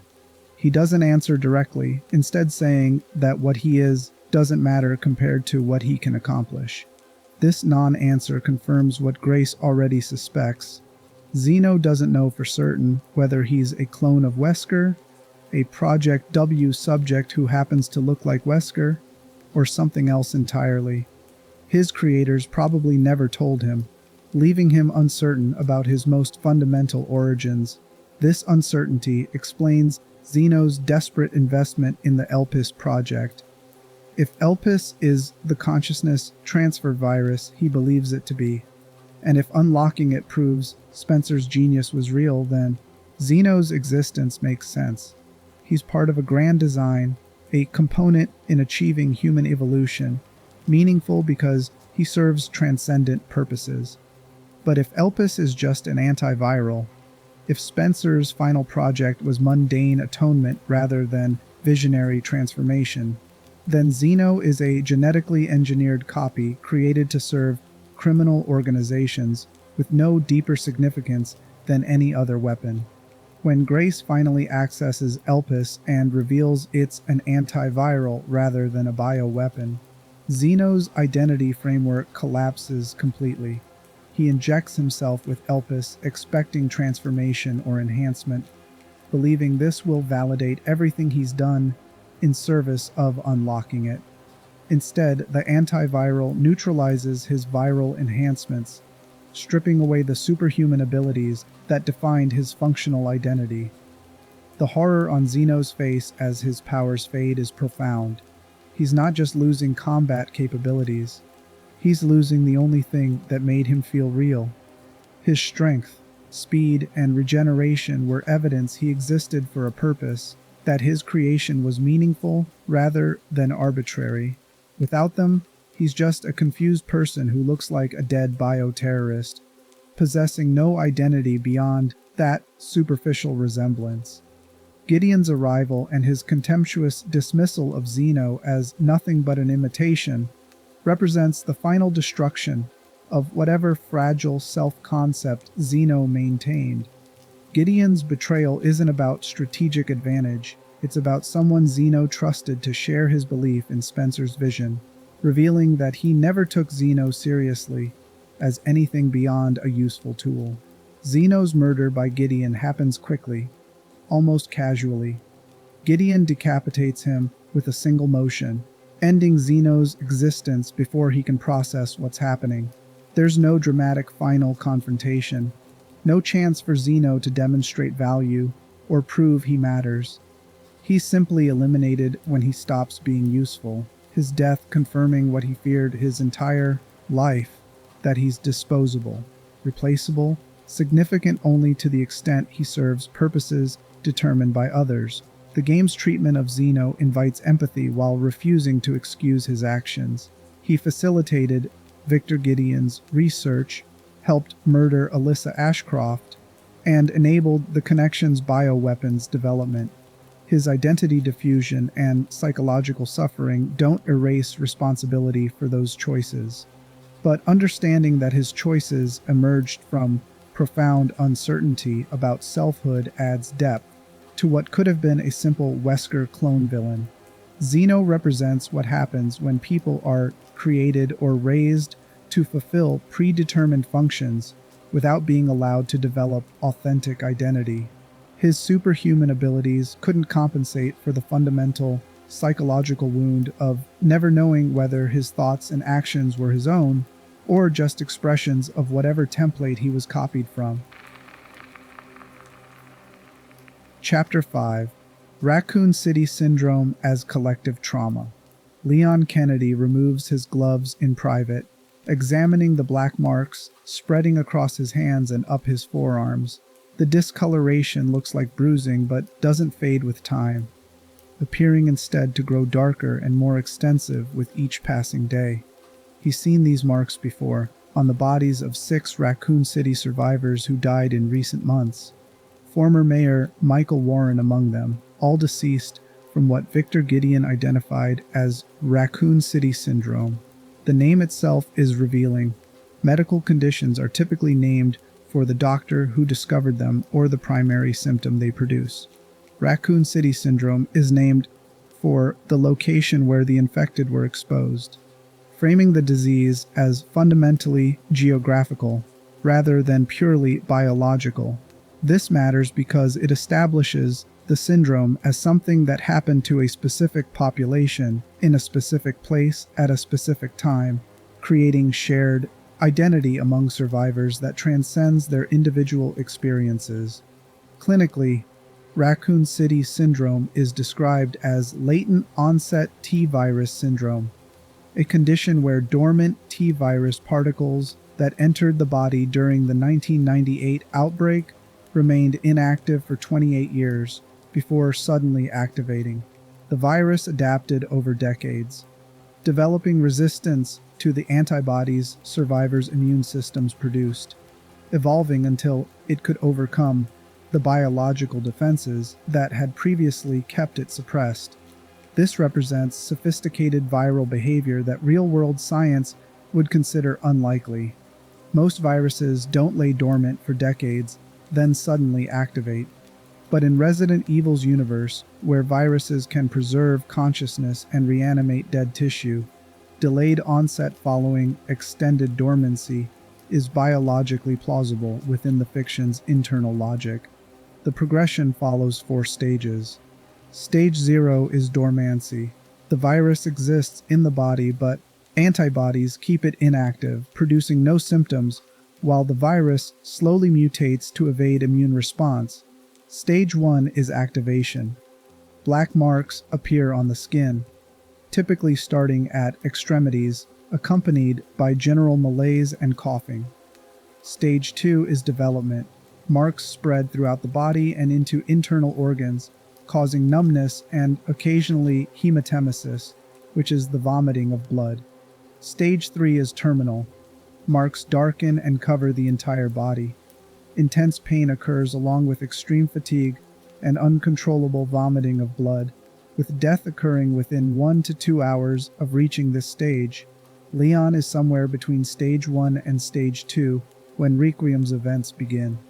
The marks have spread beyond his hands, reaching partway up his arms and beginning to appear on his neck. He conceals this progression with gloves and high collars, maintaining operational effectiveness while knowing he's deteriorating. Sherry Birkin, his partner in the DSO, exhibits similar symptoms, suggesting her exposure during the outbreak infected her despite the G-virus antibodies she carries from her father's experiments. But Raccoon City Syndrome isn't just a biological disease, it functions as metaphor for how trauma persists in survivor populations long after the acute crisis ends, how collective horror creates shared vulnerabilities that can resurface decades later, and how societies fail to provide adequate support for people who survived catastrophic events. Think about what it means to be a Raccoon City survivor in Resident Evil's timeline. You lived through a bioterror outbreak that transformed your neighbors into cannibalistic zombies. You watched your city consumed by infection, saw emergency responders fail to contain the crisis, witnessed your government authorize missile strikes that destroyed the entire city to prevent spread. You escaped with your life but lost your home, your community, many of your friends and family members. And then you spent the next 28 years being told this couldn't happen again, that bioterror threats were under control, that the right lessons had been learned and the right safeguards implemented. Except bioterror incidents kept occurring. Kijuju in 2009, Tall Oaks in 2013, and numerous smaller outbreaks that never made headlines. Each incident validated that what you survived wasn't an aberration but the new normal, that the horror you experienced was the beginning of a pattern rather than an isolated tragedy. This creates what trauma psychology calls chronic activation. The survivor's threat detection systems never fully stand down because evidence keeps confirming that threats are real and recurring. Your body stays in persistent, low-level stress response, maintaining vigilance against dangers that might emerge at any moment. This chronic activation produces measurable physiological damage over time: cardiovascular problems, immune system dysfunction, accelerated aging. Raccoon City Syndrome literalizes this process. The virus lying dormant in survivors' bodies represents the trauma they carry. Initially suppressed by psychological and biological defenses, but slowly eroding those defenses until the trauma breaks through into acute crisis. The black marks spreading across skin visualize what usually remains invisible: the progressive damage that accumulating stress inflicts on bodies that never get to fully recover from catastrophic experiences. The disease's lethality, once it becomes active, mirrors how unprocessed trauma can suddenly overwhelm survivors who appeared to be functioning adequately for years or decades. They maintain careers, relationships, daily routines that suggest recovery and resilience. But underneath that surface stability, the trauma is still there, still requiring constant energy to manage, still creating vulnerabilities that will eventually exceed the person's capacity to contain them. Leon's particular experience with Raccoon City Syndrome reflects his specific relationship to trauma and survival. He spent 28 years since the outbreak fighting bioterror, confronting infected humans and bioweapons in dozens of operations across multiple continents. Each mission added new trauma on top of the original Raccoon City horror, creating what clinicians call complex trauma, layered experiences of life-threatening situations that compound rather than resolve over time. People who survive one traumatic event and then return to normal life often experience gradual recovery as their nervous systems recalibrate to safe environments. People who survive one traumatic event and then experience repeated subsequent traumas never get that recovery period. Their threat detection systems remain activated because they keep encountering actual threats, making it impossible to distinguish between appropriate vigilance and PTSD hypervigilance. Leon has been in this state for nearly 3 decades. His work for the DSO keeps exposing him to exactly the kind of situations that traumatized him in Raccoon City: fighting infected humans, protecting civilians from bioweapons, racing against time to prevent outbreaks. His professional competence at this work reflects developed skills and experience, but it also reflects that he's never had the option to stop doing the thing that traumatizes him. This creates a specific psychological bind. If Leon stops working bioterror cases, he loses the sense of purpose and mastery that's helped him survive psychologically. Fighting bioterror is how he processes the guilt of surviving Raccoon City while others died, by preventing similar disasters, by saving people he couldn't save during the outbreak, by turning his trauma into expertise that protects others. But continuing this work means perpetual exposure to triggers and new traumas that prevent healing. Raccoon City Syndrome, emerging now after 28 years, represents this bind, reaching its breaking point. Leon's body has been maintaining defenses against the dormant virus while simultaneously dealing with the physiological damage from chronic stress and repeated trauma exposure. Eventually, something has to give. The virus adapts faster than his immune system can maintain suppression, just as trauma accumulation overwhelms the psychological defenses that have kept him functional. The game reveals that 6 Raccoon City survivors died from the syndrome before Leon and Sherry began showing symptoms. These deaths weren't random. They correlate with survivors who experienced the most severe trauma during the outbreak, who had the highest levels of virus exposure, who spent decades afterward in high-stress situations that taxed their immune systems. Former Mayor Michael Warren was among the dead. Warren had political responsibility for Raccoon City during the outbreak, bearing institutional guilt for failing to prevent the disaster or evacuate citizens before the crisis became catastrophic. He spent years testifying before government committees, facing lawsuits from survivors, carrying the weight of a city's destruction. His suicide years before Requiem's events was attributed to depression, but medical examination of his body posthumously revealed advanced Raccoon City Syndrome, suggesting the disease may have influenced the psychological deterioration that led to his death. This illustrates how Raccoon City Syndrome interacts with mental health. The virus attacks the body, but the stress of living with terminal illness exacerbates existing psychological conditions. Someone carrying guilt about the outbreak, who learns they're dying from a delayed consequence of that outbreak, might experience overwhelming despair that produces suicidal ideation.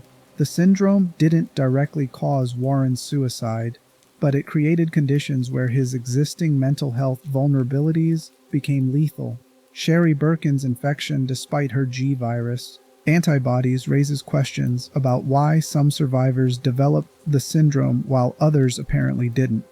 Claire Redfield, Jill Valentine, Ada Wong, and Carlos Oliveira were all present in Raccoon City during the outbreak, but aren't shown experiencing symptoms in Requiem.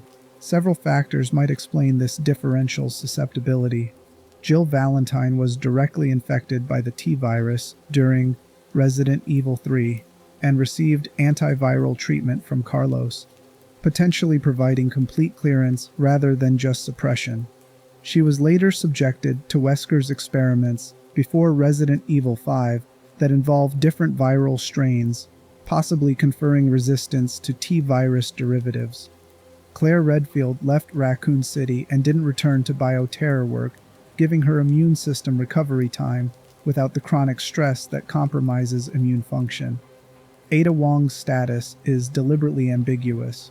She works for organizations that might have provided prophylactic treatments, and her activities often involve bioweapon exposure followed by medical support. But this explanation remains speculative because the game doesn't definitively establish why some survivors developed the syndrome while others didn't. This ambiguity mirrors real patterns in trauma-related illness.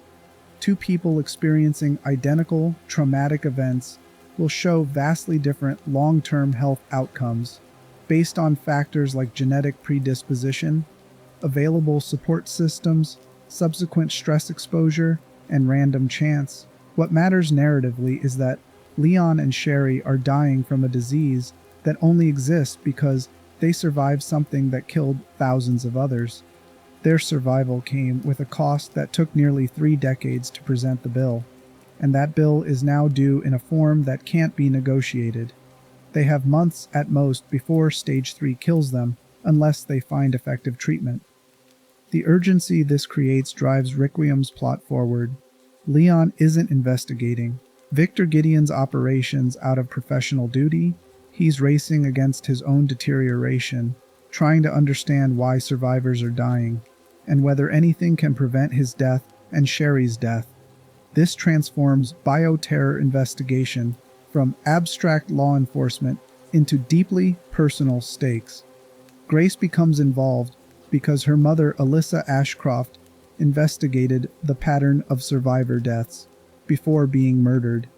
Alyssa recognized something was systematically killing people who escaped Raccoon City, tried to document this pattern, and was killed before she could publish findings.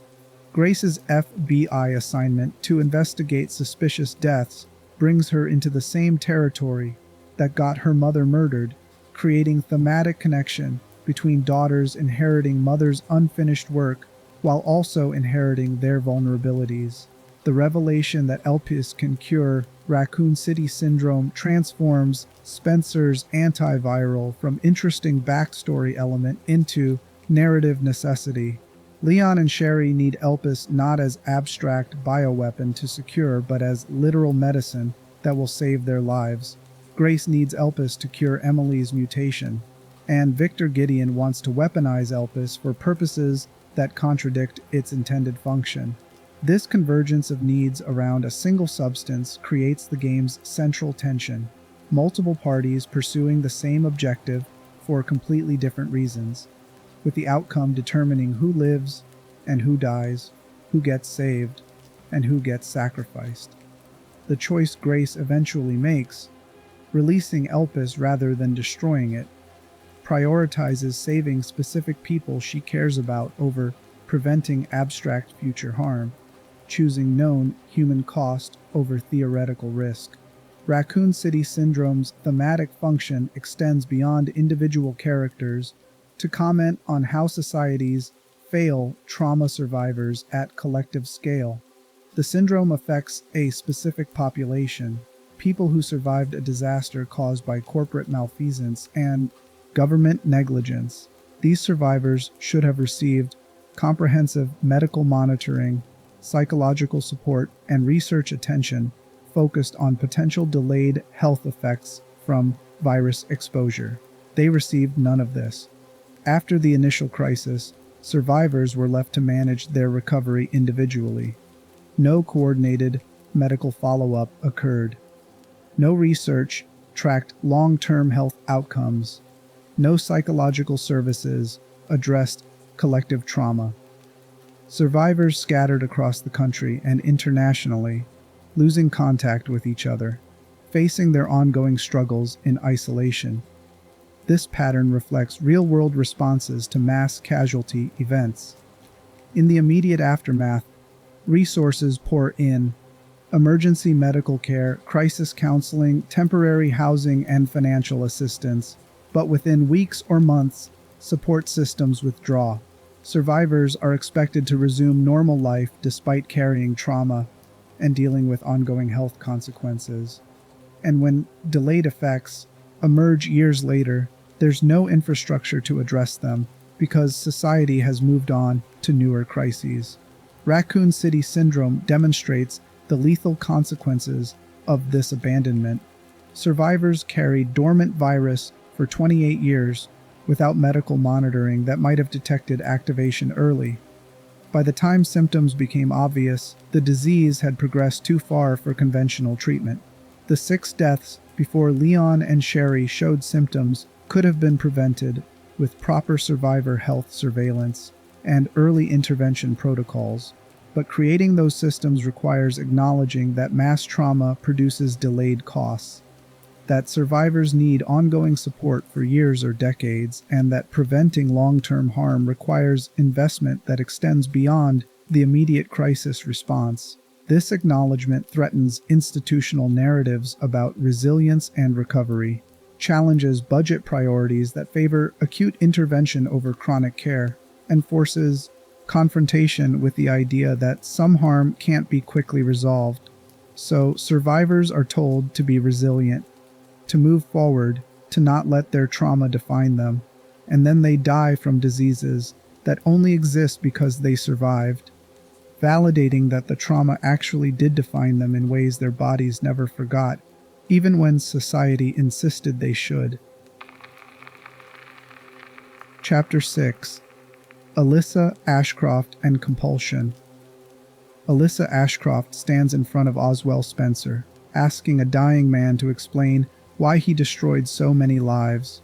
Spencer is elderly, frail, confined to a wheelchair in a mansion that feels more like a mausoleum than a home.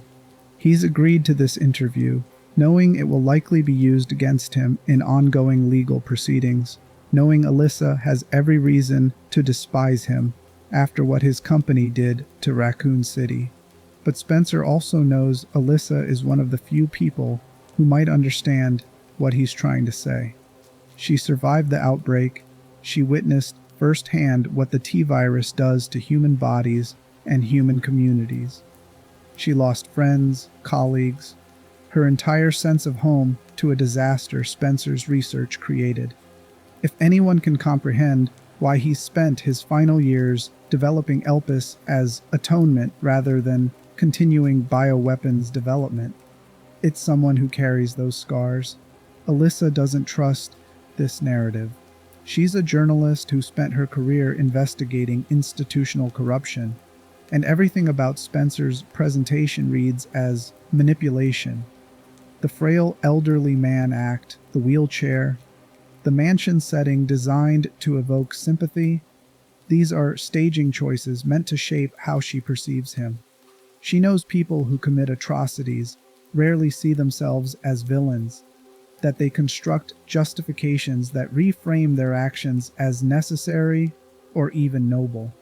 But then Spencer does something unexpected. He asks his butler to bring in a baby, an infant he's adopted, a normal child with no viral modifications or experimental alterations. Spencer explains that this child represents his attempt to save one life after destroying so many, to have something in his final years that isn't corrupted by his research.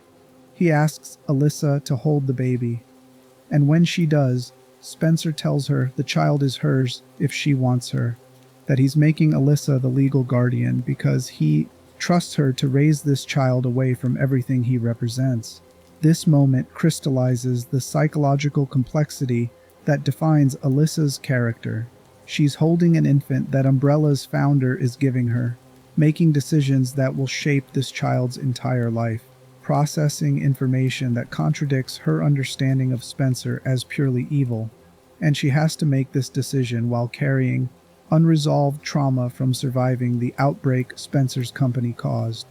Alyssa was one of 8 survivors playable in Resident Evil Outbreak, an investigative reporter for Raccoon Press who documented the city's corruption and Umbrella's influence before the T-virus was released. When the outbreak occurred in September 1998, Alyssa was at Jack's bar with other civilians when infected individuals attacked. What followed was 72 hours of horror, as she and other survivors fought through a city collapsing into bioterror nightmare. The experience left Alyssa with complex post-traumatic stress disorder, a condition that develops from prolonged or repeated trauma rather than single incidents. CPTSD differs from standard PTSD in several ways. It produces more severe emotional regulation difficulties, creates deeper disturbances in self-concept and relationships, and often involves persistent negative beliefs about oneself and others that standard PTSD doesn't typically generate. Alyssa's CPTSD manifested primarily through hypervigilance and what clinical literature calls trauma-related investigative compulsion.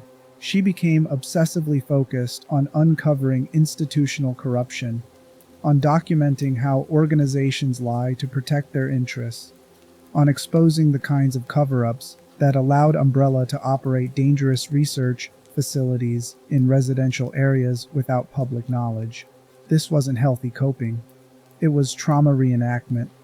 Alyssa kept putting herself in situations that paralleled the outbreak experience, investigating powerful entities that might retaliate against her reporting, pursuing stories that put her at risk. She was compulsively returning to the scene of her trauma, trying to achieve mastery over situations that resembled what she'd survived, but in contexts where she had more control.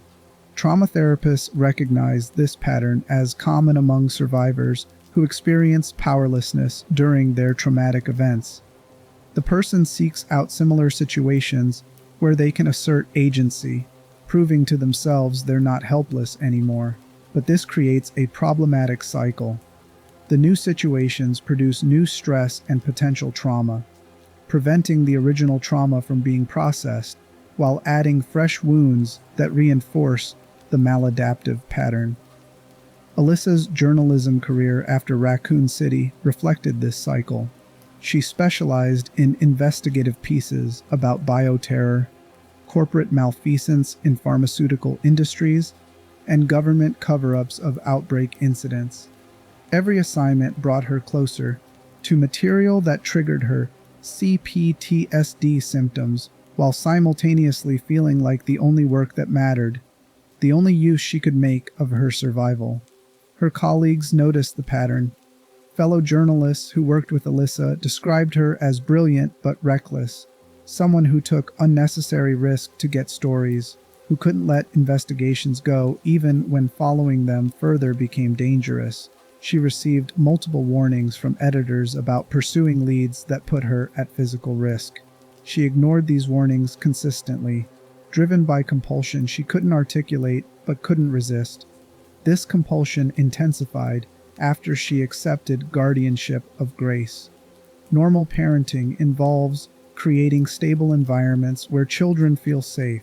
Alyssa's freelance journalism career required constant relocation as she followed stories, dragging Grace through multiple cities and schools, never establishing the kind of consistent home base that helps children develop secure attachment. Alyssa understood this was harmful. Her own trauma made her hyper-aware of how instability damages children's development, but she couldn't stop pursuing investigative work that required mobility, couldn't settle into a single location when stories she considered important were breaking elsewhere. The investigative compulsion overrode her parenting judgment, producing the exact outcome her CPTSD should have made her desperate to avoid, raising a child in unstable conditions that would create anxiety and attachment difficulties. Grace's social anxiety disorder and anxious avoidant attachment patterns emerged directly from this developmental context. A child raised by a parent with unresolved CPTSD who prioritizes trauma reenactment over stability will internalize the message that the world is fundamentally unsafe, that attachment figures are unreliable, and that expressing needs produces abandonment when the parent disappears to chase the next investigation. But Alyssa also transmitted something valuable: her investigative skills, her refusal to accept official narratives without verification, her instinct that institutions lie to protect themselves. Grace became an FBI analyst because she learned from her mother that uncovering truth matters, that powerful organizations hide information that should be public, and that someone needs to do the difficult work of documentation even when it's dangerous. This represents intergenerational transmission of both trauma and resilience. Alyssa gave Grace the psychological wounds that made her vulnerable to anxiety disorders, while simultaneously giving her the analytical framework that made her effective at her job. Grace suffers from her mother's unresolved trauma while also benefiting from her mother's hard-won expertise. The investigation that led to Alyssa's murder began when she noticed a pattern in Raccoon City survivor deaths. Former residents were dying at rates higher than demographic predictions would suggest, from causes that seemed unrelated but clustered around survivors rather than being randomly distributed. Alyssa recognized this pattern because her CPTSD made her hypervigilant about threats to survivors, constantly scanning for evidence that the outbreak's damage was continuing in forms others weren't noticing. She began documenting these deaths, interviewing families, requesting medical records, building a database that revealed something disturbing.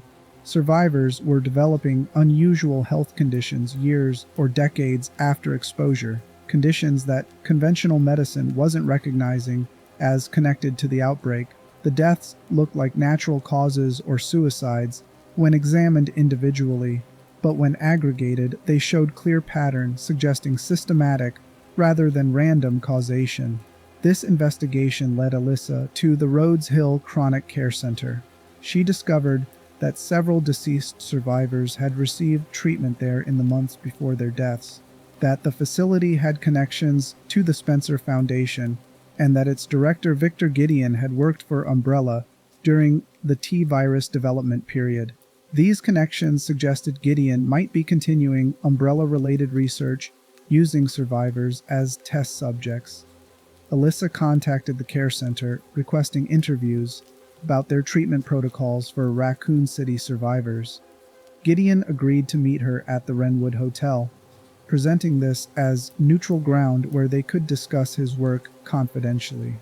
Alyssa brought Grace to this meeting, despite Grace being only 18 years old, possibly wanting her daughter to learn investigative techniques, or possibly unable to leave Grace alone while pursuing the story. The meeting was a trap. Gideon had no intention of answering Alyssa's questions honestly. He'd agreed to meet her to assess how much she'd discovered and determine whether she needed to be eliminated. When Alyssa presented evidence connecting the care center to survivor deaths, revealing she'd documented his illegal experimentation, Gideon made his decision. Alyssa was murdered right in front of Grace during their desperate attempt to flee the hotel. The killing was a brutal stabbing carried out by a mysterious hooded figure, turning what should have been a temporary hiding place into a nightmare of deliberate violence. Grace witnessed her mother's final moments but was utterly powerless to stop the attacker.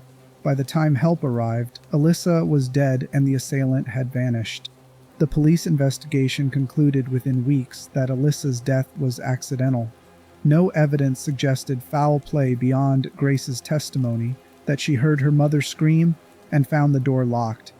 Details that could be explained by Alyssa, locking the door herself and crying out as she fell. The case closed with no charges filed, no suspects identified, no justice for a murder disguised as tragedy.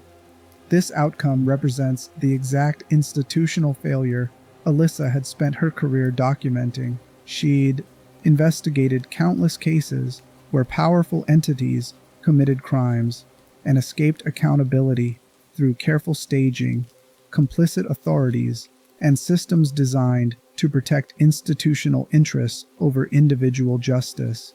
And then she became another victim of that same pattern, her murder classified as accident by the same kind of investigative failures she'd spent years exposing.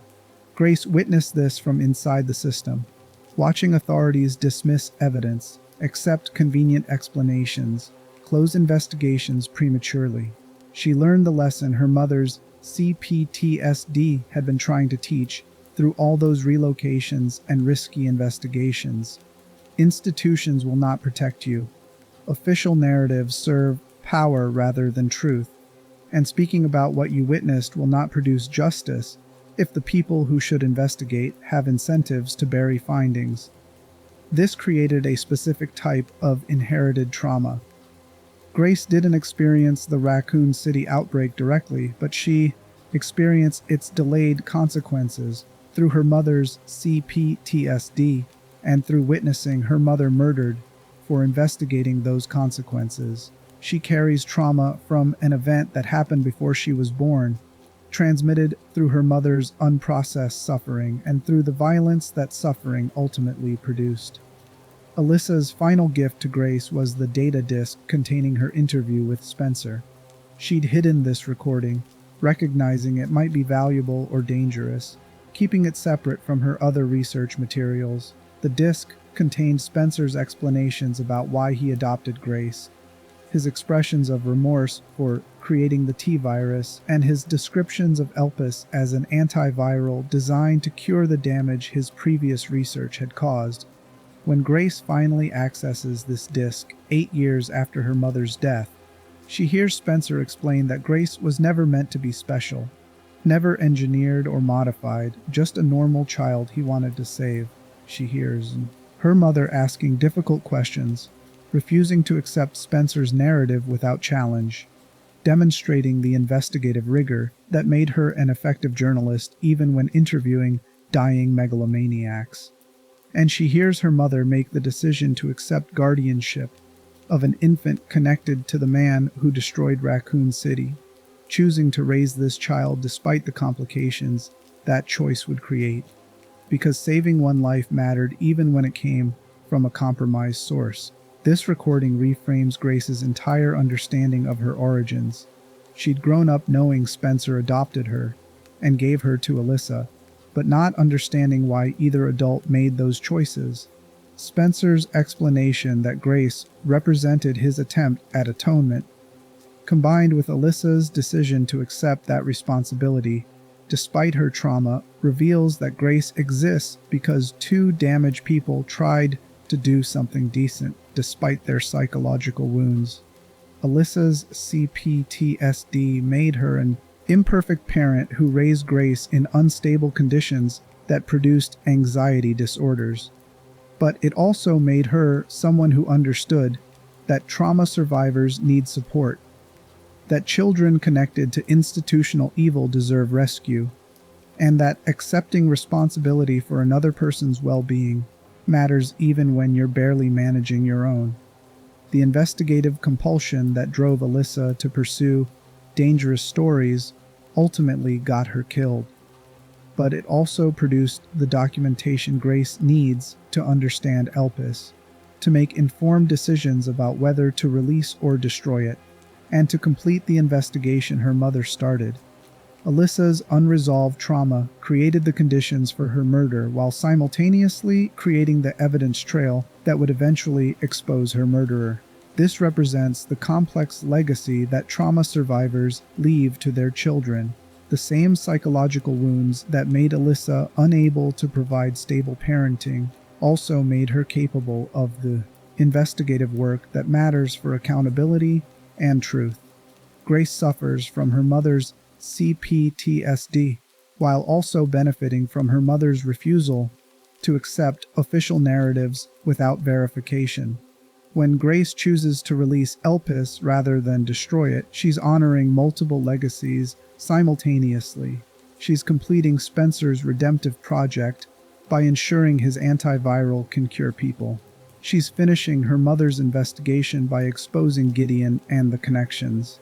And she's breaking the cycle of intergenerational trauma by choosing to save Emily, rather than prioritizing abstract institutional concerns over concrete human need, choosing differently than Alyssa chose when she prioritized investigations over Grace's stability.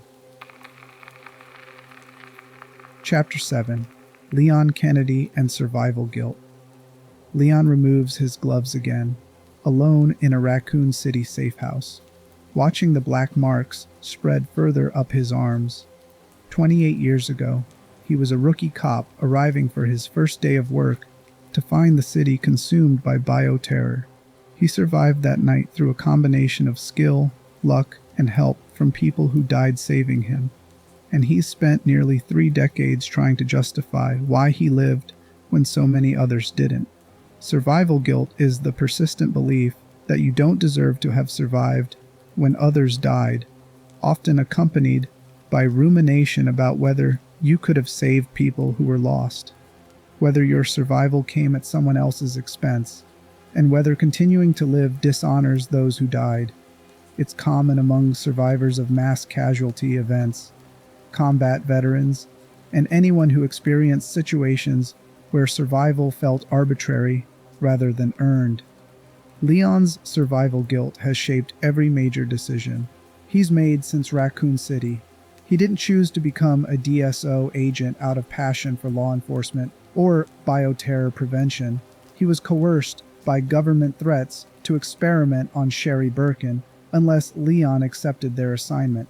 But once embedded in that role, Leon embraced it with intensity that goes beyond professional duty, treating every bioterror incident as an opportunity to save people he couldn't save in Raccoon City. This created a specific psychological pattern where Leon measures his worth through rescue operations. Each person he saves validates his survival, proves he's using the life he kept to serve others, demonstrates he's not wasting the chance others didn't get. But each person he fails to save reinforces his guilt, adds to the ledger of deaths he couldn't prevent, confirms his survival was arbitrary luck rather than deserved outcome. Therapists call this moral injury, psychological damage from violating one's own moral code or witnessing others violate theirs, distinct from PTSD, though often overlapping with it. Leon's moral injury stems from living while others died, from benefiting from survival through no merit of his own, from occupying space that could have gone to people he considers more deserving. This manifests in Leon's relationship with Emily's transformation. When he shoots her mutated form to prevent her from killing Grace, he's making the same calculation he's made hundreds of times. Preserve the living by eliminating threats, even when the threat was recently a person worth saving. But unlike previous situations where Leon could frame his actions as necessary tactical decisions, Emily's case forces him to confront the moral weight of choosing who lives.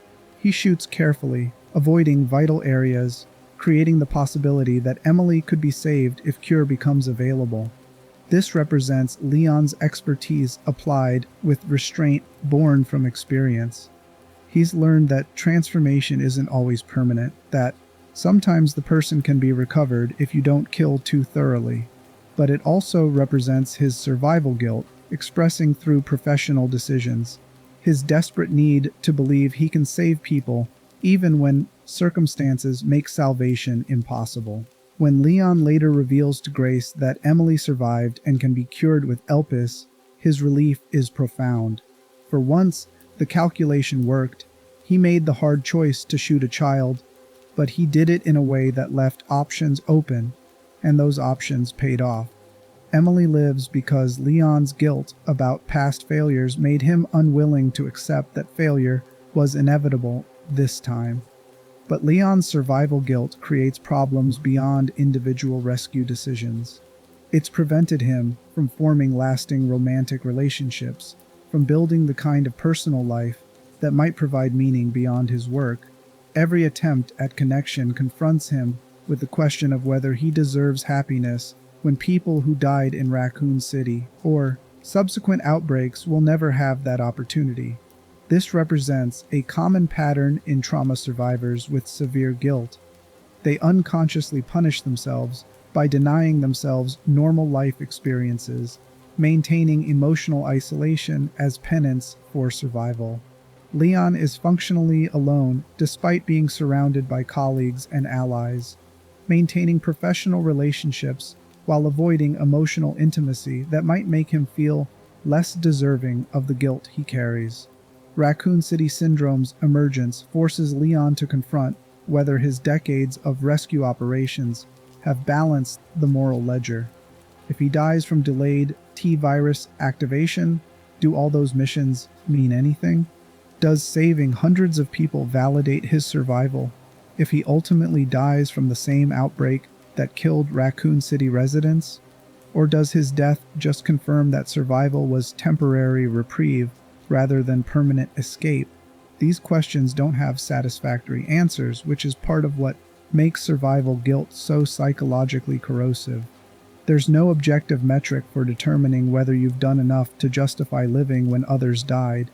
The guilt exists independent of actual moral responsibility, persisting even when rational evaluation shows you weren't at fault and couldn't have prevented the deaths you feel guilty about. Chapter 8: The Systemic Diagnosis.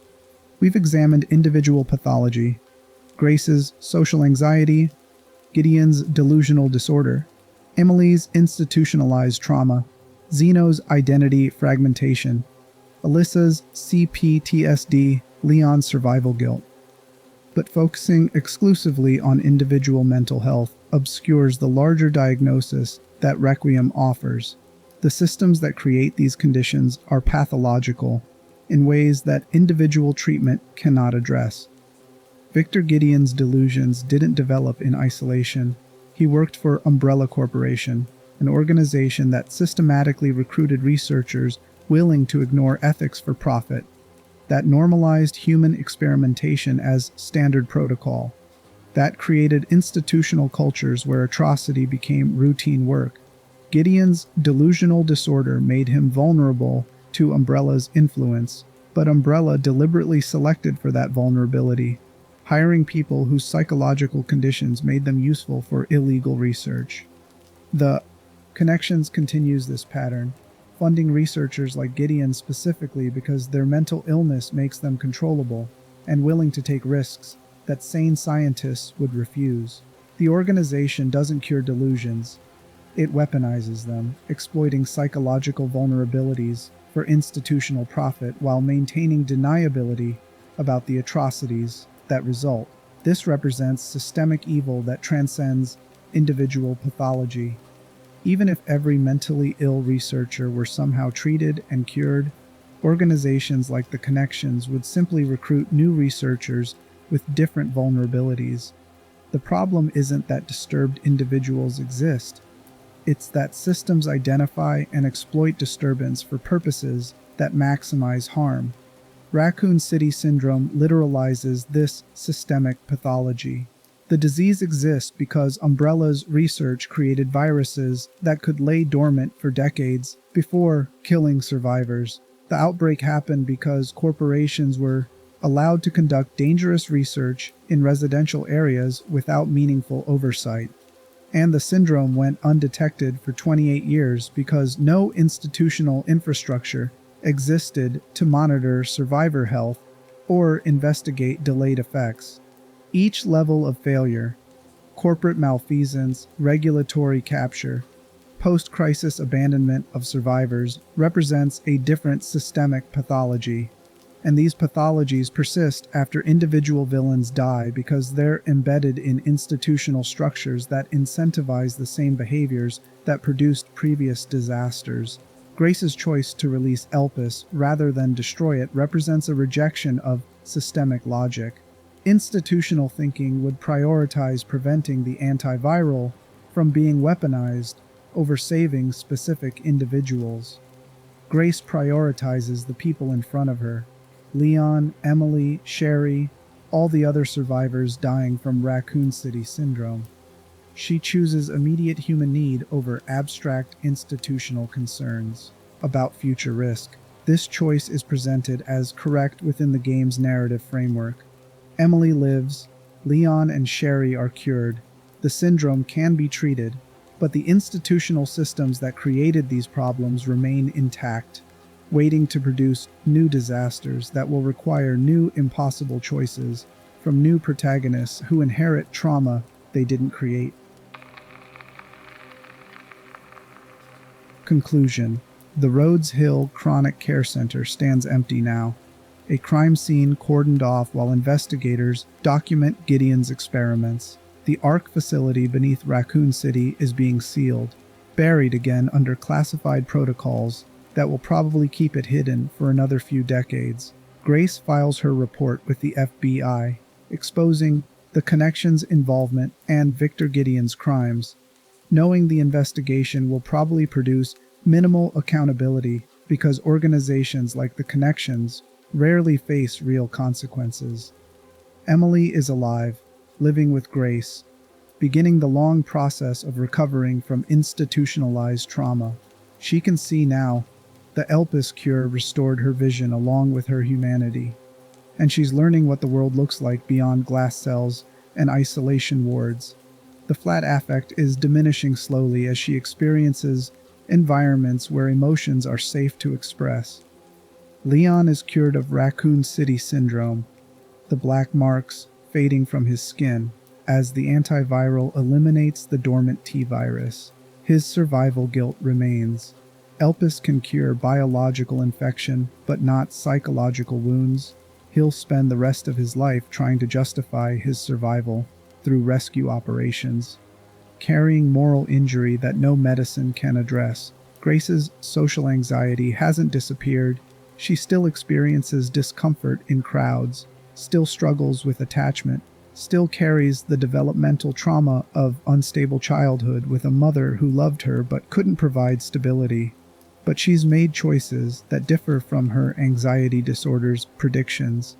She saved Emily, completed her mother's investigation, released Elpis despite institutional pressure to destroy it. The disorder still shapes her experience, but it no longer completely determines her decisions.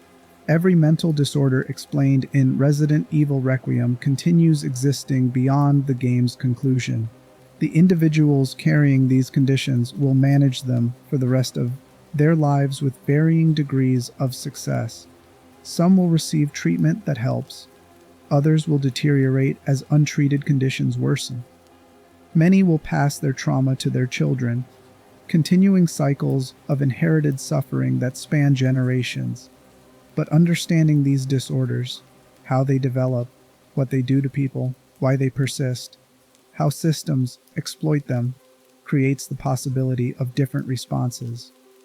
Not cures, because most mental health conditions don't have cures, but better support, more appropriate treatment, reduced stigma, and perhaps most importantly, structural changes that stop institutions from deliberately weaponizing psychological vulnerability for profit and power.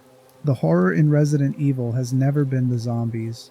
The horror is that we keep creating the conditions that produce them, keep building institutions that profit from suffering, keep choosing systemic preservation over human well-being. Until those choices change, the timeline extends forward indefinitely. The research facilities stay operational. New outbreaks occur. Different victims carry different traumas. And people like Grace and Emily and Leon keep surviving despite psychological conditions that make survival feel impossible, carrying forward into uncertain futures shaped by wounds they didn't deserve but have to live with anyway.